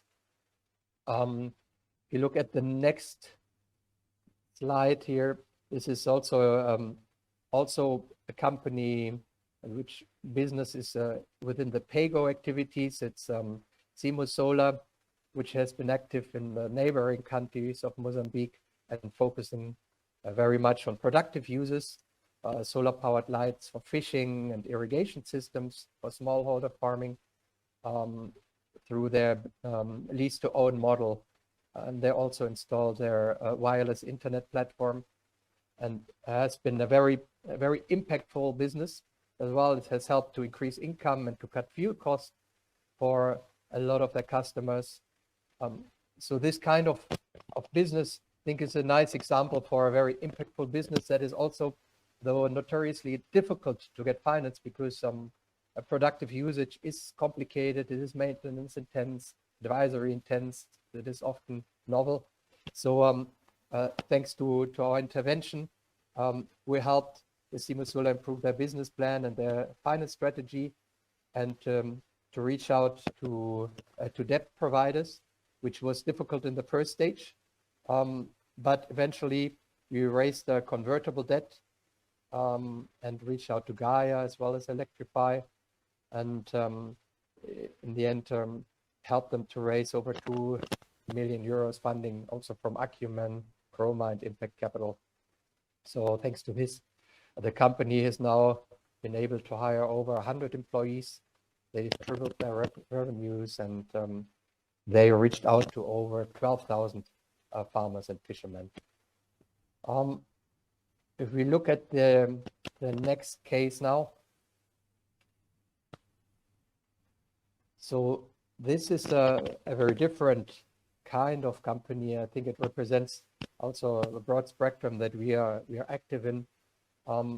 So this is from the C&I sector, a captive project, even though a very large one. It's a 50,000 hectare farm in Sudan, a consortium of a local and Dutch developer together with a Swiss company providing the storage solution.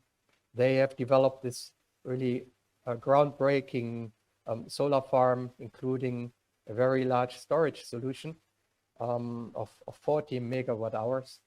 It's quite fascinating, really, if you look at this picture, the gravitational vault storage, it is called. You see these bricks, these composite bricks here in this picture. They are lifted up in the air. They are then they create a tower which actually storing energy in form of elevation gain. And then once these cranes bring these bricks back to the ground, the kinetic energy generated is actually turned back into electricity. And some sophisticated software ensures that the bricks are placed exactly in the right location. So it's quite innovative, quite large as well. Sudan is a high-risk environment as well on top of that. So it has not been, let's say, a very easy one to present to financiers. We haven't had an off-taker risk as well, because this is a captive project. So the farm, GLB, is really the sole off-taker here.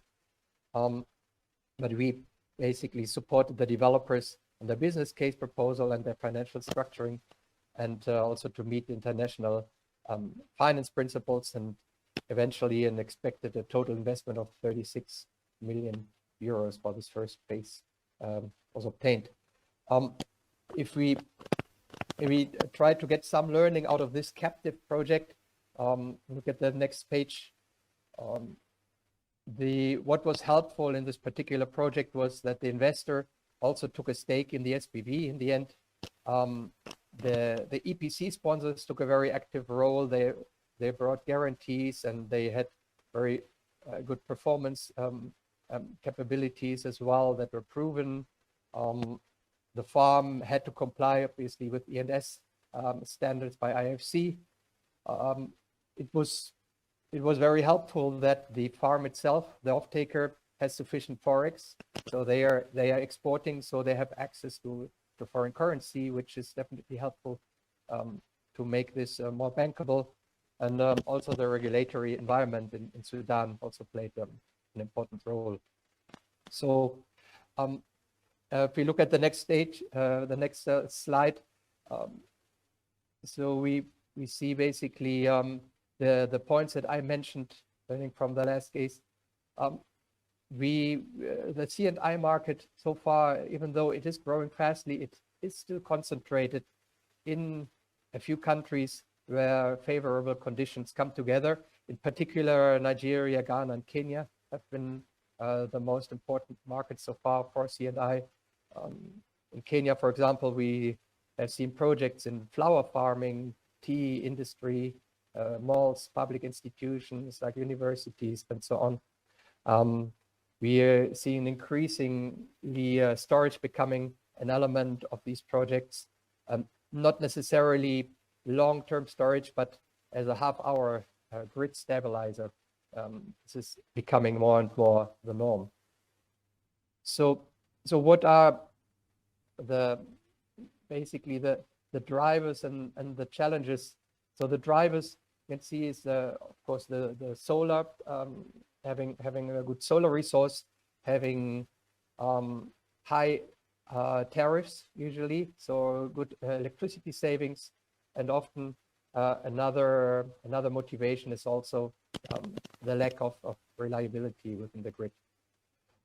If you look at the next page, we see also the challenges that we are facing. Some of these obstacles probably sound familiar to Mozambican customers. So it is still very much pioneer.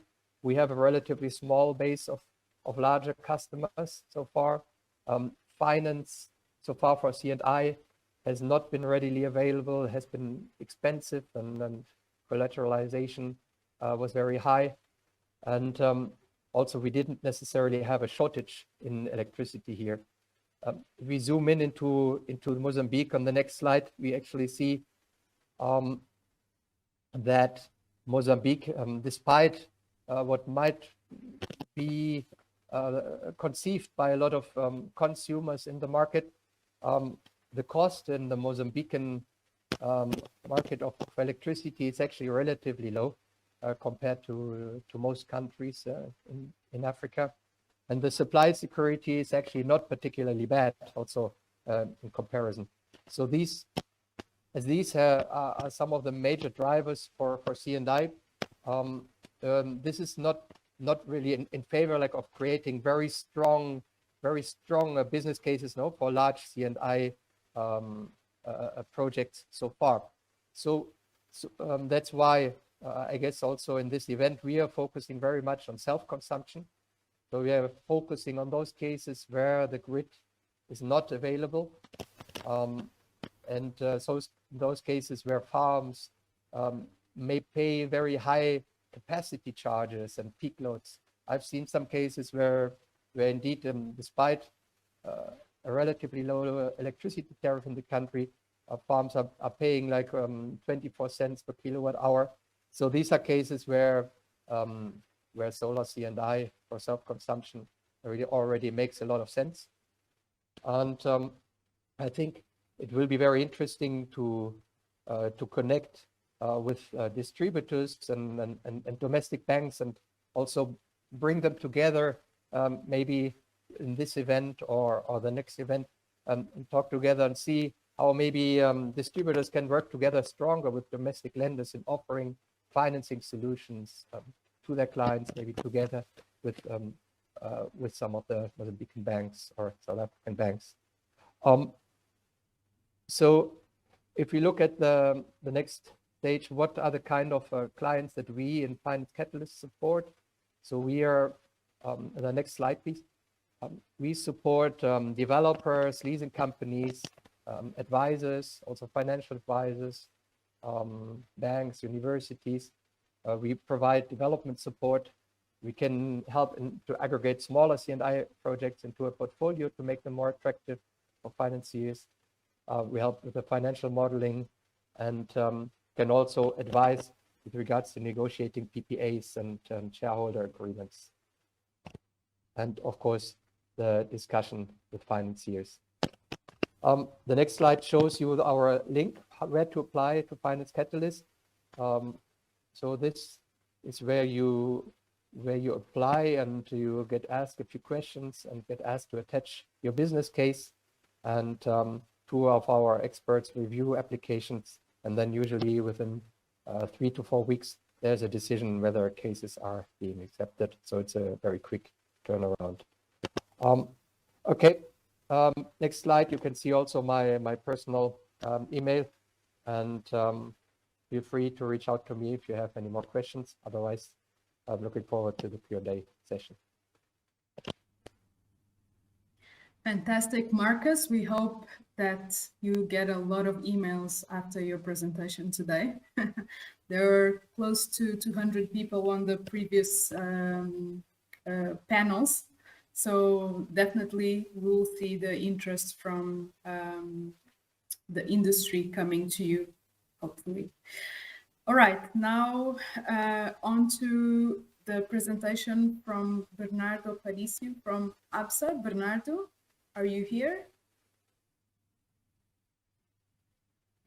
I'm here. Good afternoon, everyone. Good afternoon, Mayra.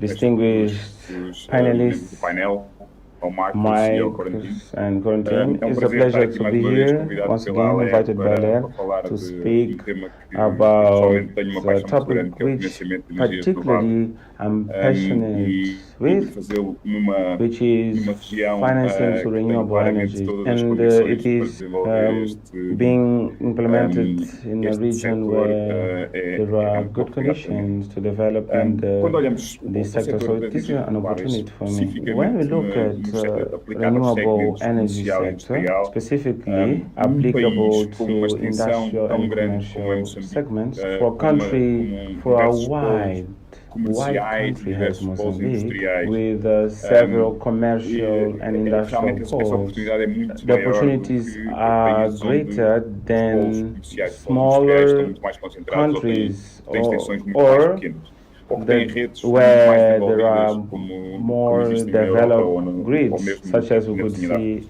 in Europe or even here in South Africa. This is an opportunity to develop the segment. The renewable energy is applicable to industries. So apart from the consumers, industrial and commercial consumers, to diversify their energy supply source, as Marcos said before, to have more stable power sources. It is an opportunity as well for the financing sector to diversify their client database. Particularly, it is an opportunity for the industrialization of the country. I say so because a country like Mozambique tends to focus on three commercial and industrial poles. Maputo, for instance, we have another pole in Beira and up north, Nampula and Nacala. And one of the reasons is clearly the access to electricity. With a renewable energy solution that are off-grid or on-grid, but the power, the greater part of the power is on site. It allows, or there is an opportunity to create other industrial poles off the great cities and promote more diversified and comprehensive economic development in the country, and as well creating more jobs in rural areas and potentialize the GDP of the country.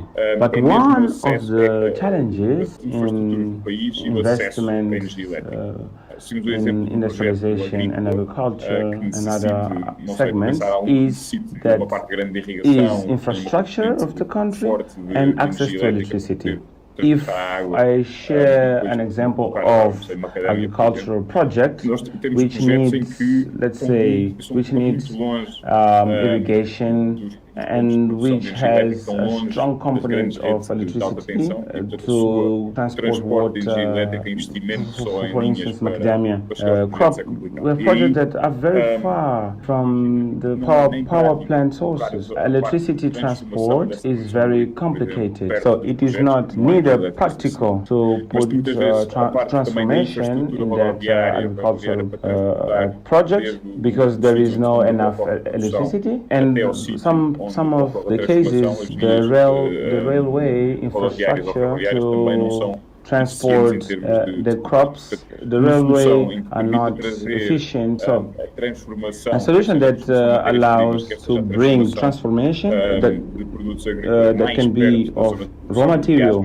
or agriculture products, so closer to the farming size. So electricity generation is a great opportunity for these cases. We present the solution of self-generation, captive energy as a solution. On the country perspective, I think we have a lot to gain, either migration sector or irrigation sector, agricultural sector or manufacturing sector. This is a great opportunity. Well, by the financial side, since I'm here representing and defend the economic growth, this is an opportunity in terms of loan growth. Our growth portfolio, our loan portfolio, is a way to promote renewable energies, and we all know that we have our DSG objectives, and all banks in Mozambique, at least, I know that many banks have sustainability, have clear sustainability objectives, and this passes from promoting renewable energies, but also to have indirect exposure to the economy, key economy sector. Any bank in Mozambique must analyze what is the key sector in Mozambique where we'll focus their loans. So that can be natural resources, agriculture, or consumption, or manufacturing sector. An opportunity for the bank. And talking of ABSA, this bank is really focused on value chain energy of our bank, and we have a strong knowledge of the sector and the value chain. We can see that there are many opportunities. The financial sector in Mozambique is very liquid. This is a sector whose percentage loan is relatively low, and so there is room for growing in terms of loan. As I said, we have loans to key sectors. So self-generation is indirect loan exposure to the sectors. We have know-how. We have ABSA. We have teams that work with specific sectors, for instance, agriculture, energy. So we understand well both clients and the project and self-generation project itself. There is willingness to invest on this. What are the challenges? We need to know that when we start building a business case on self-generation, it's a project that must work, so that it must work for the energy developer or to the host, all the financial components. So me as a bank, I know that I am a supplier of our clients. So the way we make the pricings, the costs, the deadlines, all of these have influence in the final client cost. So these kind of projects will have a direct impact on the fees. So we need to be aware that there are certain rules that will impact on the fee. There are topics related to financial costs and related to regulations. And there are topics related to loans. Probably I would isolate the risk of loan, because it depends on who is the host and the capacity, strong balance, and naturally the risk. So the bank understands what is the risk. There are some projects that are still in the beginning, so we know that the risk is slightly higher, and there are, of course, there will be other host clients will be less strong, apart from regulation. Regarding international investors, there should be a clear relation with the client in Mozambique, and all international payments and advance payments that has a specific regulation. Of course, there is also the issue of currency. Made in foreign currency for non-exporters clients, and normally banks are not willing to finance in foreign currency. Clients that are not exporters. Captive energy is not exporter, so they will be selling energy to another domestic client in Mozambique. In this case, it will be very hard to finance in foreign currency. If the host is exporter, the best solution is that the financing is direct to the host, not to the developer, because the host, when receiving foreign currency, and as well as the deadlines for financing in meticais are shorter than the financing in dollars. So, and the bonds in our market do not go over 5 years. Of course, we will have a shorter. If the host has the financing in meticais, so if the host has revenue in meticais, the financing will be meticais. If the host has in US dollars, the financing will be in US dollars. So, having said that, it is not impossible to fund the project, and for some companies they can say that, oh, we use local currency, so how can we get financing? Everything is reflected on the fees. It's something that who will be benefiting from this fee? The host will have to decide how the fee is compared to a fee that has access via EDM, or if it has access to electricity. So electricity is one input to agriculture or industrial or transformation project.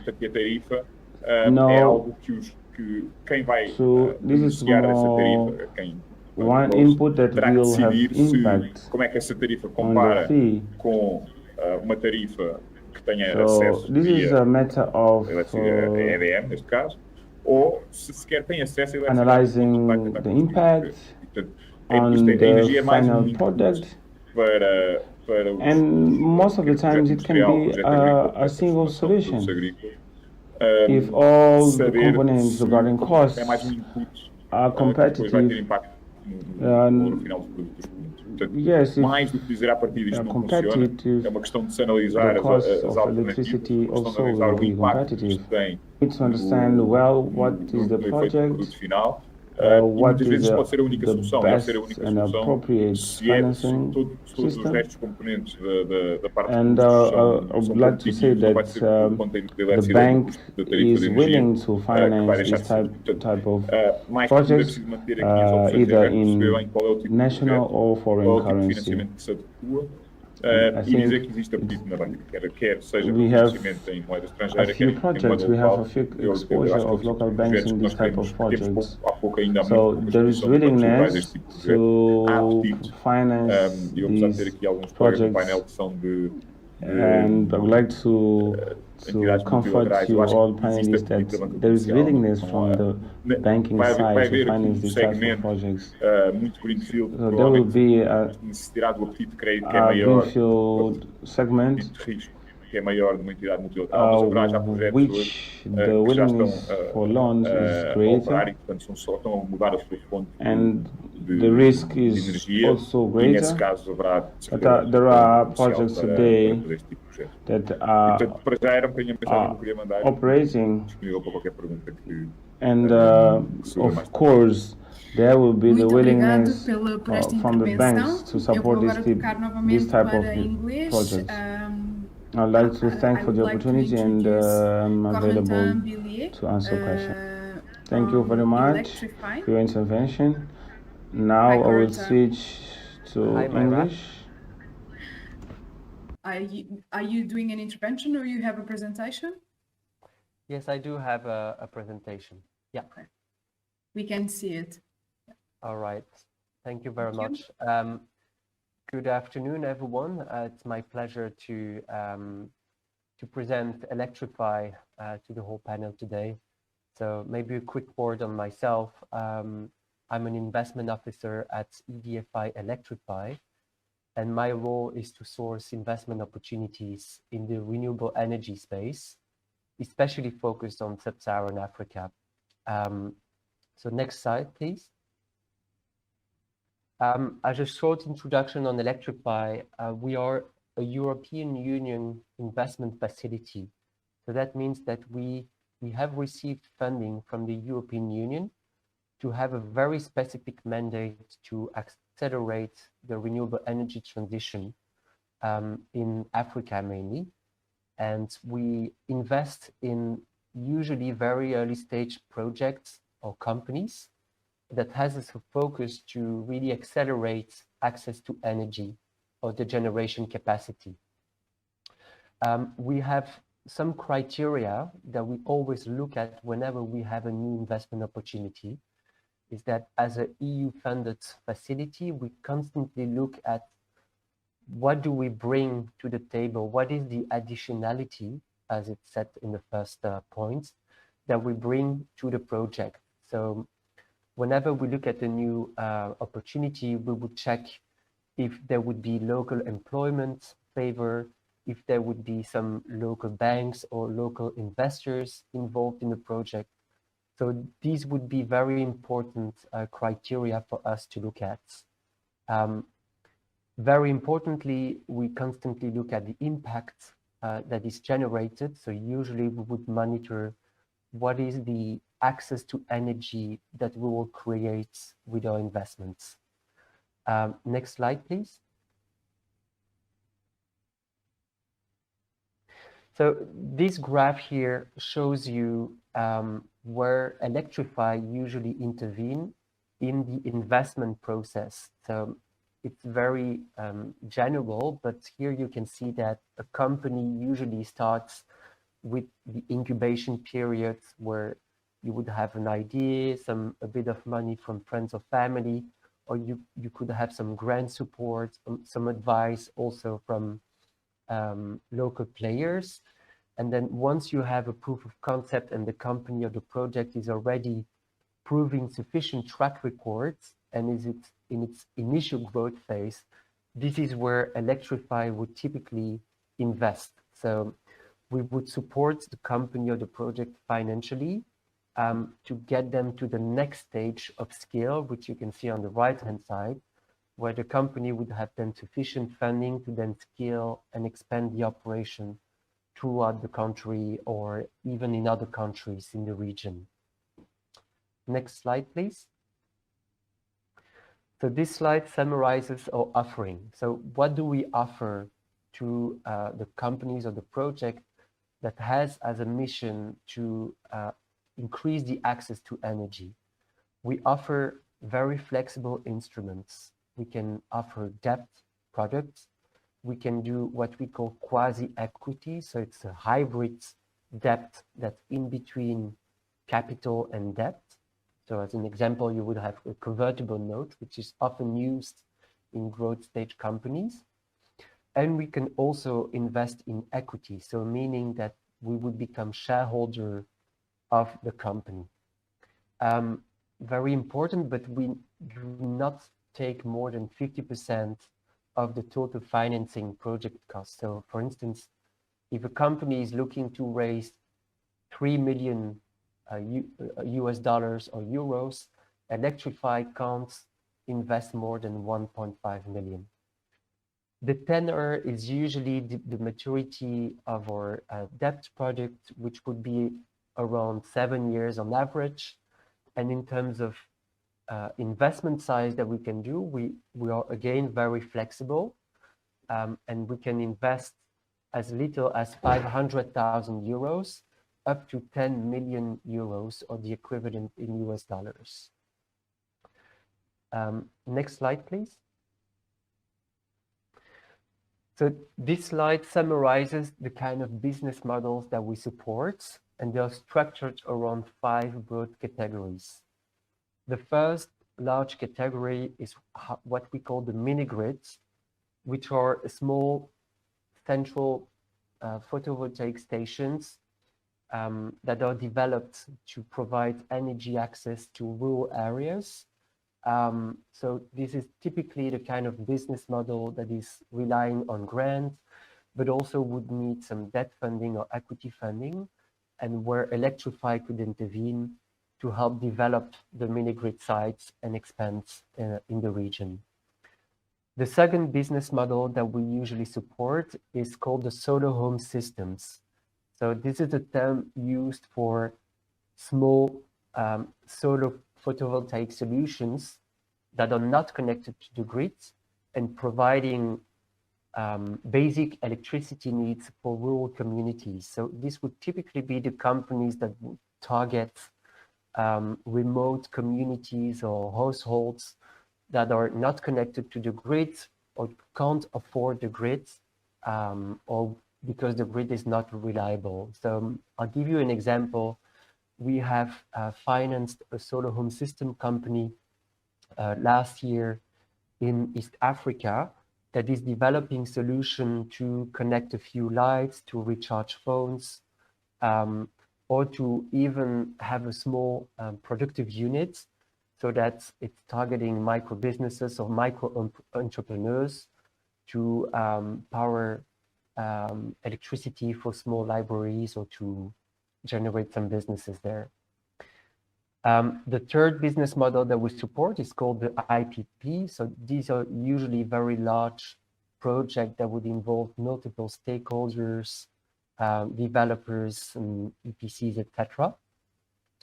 And the fourth business model that Marcus actually introduced in this example is the captive power plant. So exactly how Marcus explained, these are solar solutions that would be targeting large farms or industries to generate actually clean energy for their needs. So these projects would also usually involve multiple stakeholders, and Electrify can help in the financing. Other than that, we support still other business models related to renewable energy. So it could also be hydro or biogas technologies, or the productive use sector as we initially introduced. Next slide, please. So this slide shows you our global footprint. So we're quite active in Sub-Saharan Africa, as you can see. At this stage, we have as a strategy at Electrify to really focus on how we call our country windows. So meaning that we would only invest in a dedicated funding facility that we have for specific countries. We have country windows in different countries in Africa, in East Africa, in Kenya, for instance, or in West Africa, in Benin or Côte d'Ivoire. And the good news is, and this is also very relevant to the audience today, is that I'm very happy to let you know that we're currently working on a country window for Mozambique, which should be operational for next year. So the contract is still under a drafting stage, but we expect to have that country window facility for Mozambique for mid next year, more or less. So what does that mean in practice? That means that companies or projects in Mozambique looking for funding in the renewable energy space could reach out to us for potential funding. Next slide, please. To end this short presentation, this gives you an idea of the kind of companies that we have supported in the recent years. So as you can see, some very well-known companies like SolarWorks, we just mentioned, or PEC Africa, Sistema Bio in the productive use sector in Kenya. And also in terms of instruments, this has been quite flexible as we have provided different kind of instruments to these companies that are tailor-made to their needs. So as you can see, for PEC, for instance, we provided junior debt, but for Sistema Bio, we provided equity financing. Next slide, please. I think that's the last one. So thank you very much for your attention. Thank you very much, Corentin, for your presentation. It is good to hear that you're going to have a country window for Mozambique. This was also announced by the ambassador this morning. I have some questions for the panel. So I'm going to go back to Mark. You have provided examples on financing for the Mozambique context. Is there a specific size of project that you are prioritizing? And also, are there specific regions in Mozambique that you would like to focus? Okay. So usually the finance catalyst focuses on project sizes between 0.5 and 50 million euros. However, since we already have a country window for Mozambique in place, it means we have like additional resources to also go for smaller size projects without having a very clear, let's say hard deadline to say, okay, it has to be a certain threshold of size. We are looking also to support customers, for example, who are looking for funding for their company of 100,000 USD, for example, currently. So it's more important the type of business really than the size. Maybe I should just focus here that we are helping renewable energy businesses. So we are supporting companies that, for example, would lease solar solutions out or to pay-go distribution or try to look for finance for microgrids or IPP, this type of thing. But and we regionally we don't have any particular focus at all.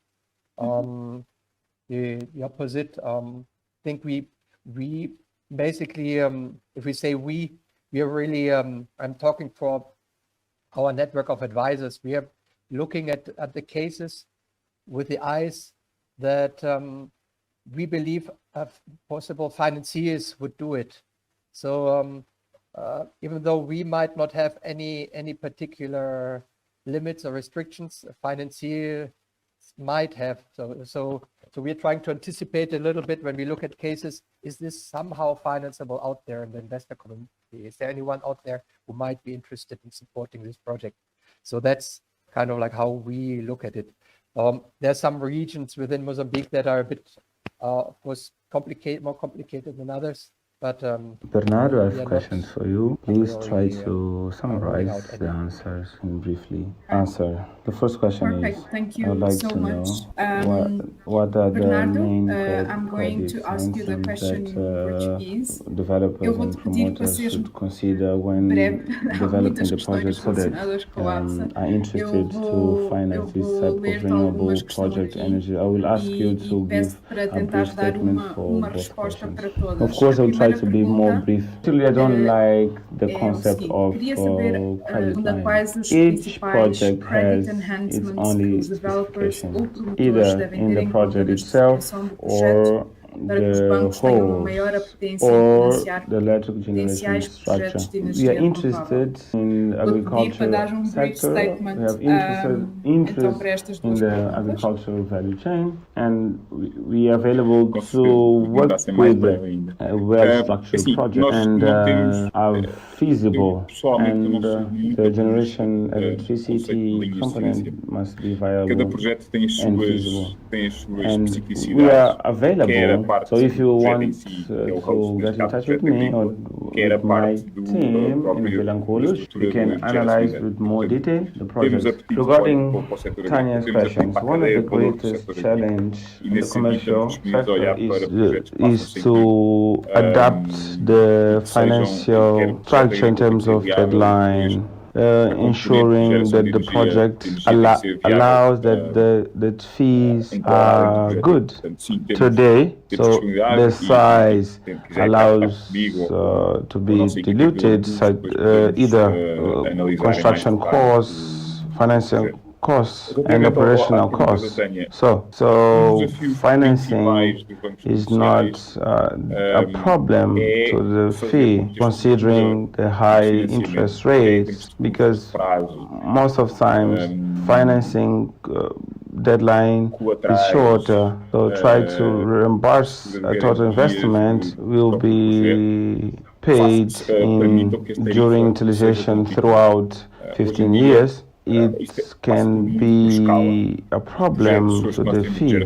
So in the beginning, the fee will be high, later on will drop. So the challenge is to find a balance within debt and equity, which allows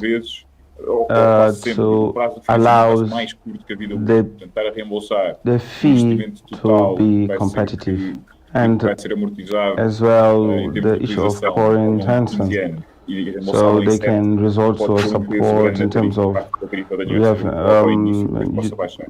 unilateral insurances. We recently signed an agreement with DFC from the United States government. We have a financing line with conditions that have assurances and will ensure a cheaper financing. So we have the risk with DFC. So this type of credit enhancement with the multilateral agreements allows to drop the cost of the project. You need to look at projects and adjust the financing structure to the profile of the host. That can be agricultural, industrial, or in the natural resources, and then put some mechanisms that are available. For instance, we have DFC in our case, we have the World Bank, and in between both to see what can do to reduce the cost for the project so that the fee is cheaper comparing to other solutions. Thank you very much. I will hand over muitíssimo obrigada. the floor to Corentin. Então, ao Corentin. Corentin, you mentioned that the window for Mozambique is on the way. Could you indicate which quarter you expect to be launched? And again, if there are any specific regions that you will focus on? Unfortunately, I don't have more visibility on the exact timing for the launch of the country window. We expect this to be launched mid next year, but this is the most precise I can be, unfortunately. Sorry. We'll for sure update all of you once we have more visibility on the country window. Of course, that doesn't mean that we can only start the conversations at that time. If you have interesting projects or companies, if you are an entrepreneur that has a business model that match our criteria, feel free to reach out to us. And in terms of region, we don't have any region of favor. It will target the whole country as a whole. Perfect. I don't think we have any other questions at the moment. So with this, I would like to thank you all for being here with us. This was an amazing panel. This is very important for Mozambique, that we understand that there are many ways for companies and industries to obtain financing. And very good news that we have at least two or three financing lines that are online and can support companies and industries to do this transition to self-consumption using renewables. Thank you very much, and we will give you a couple minutes and we'll go on to the last session. Thank you, Mayra. Isabel? Or just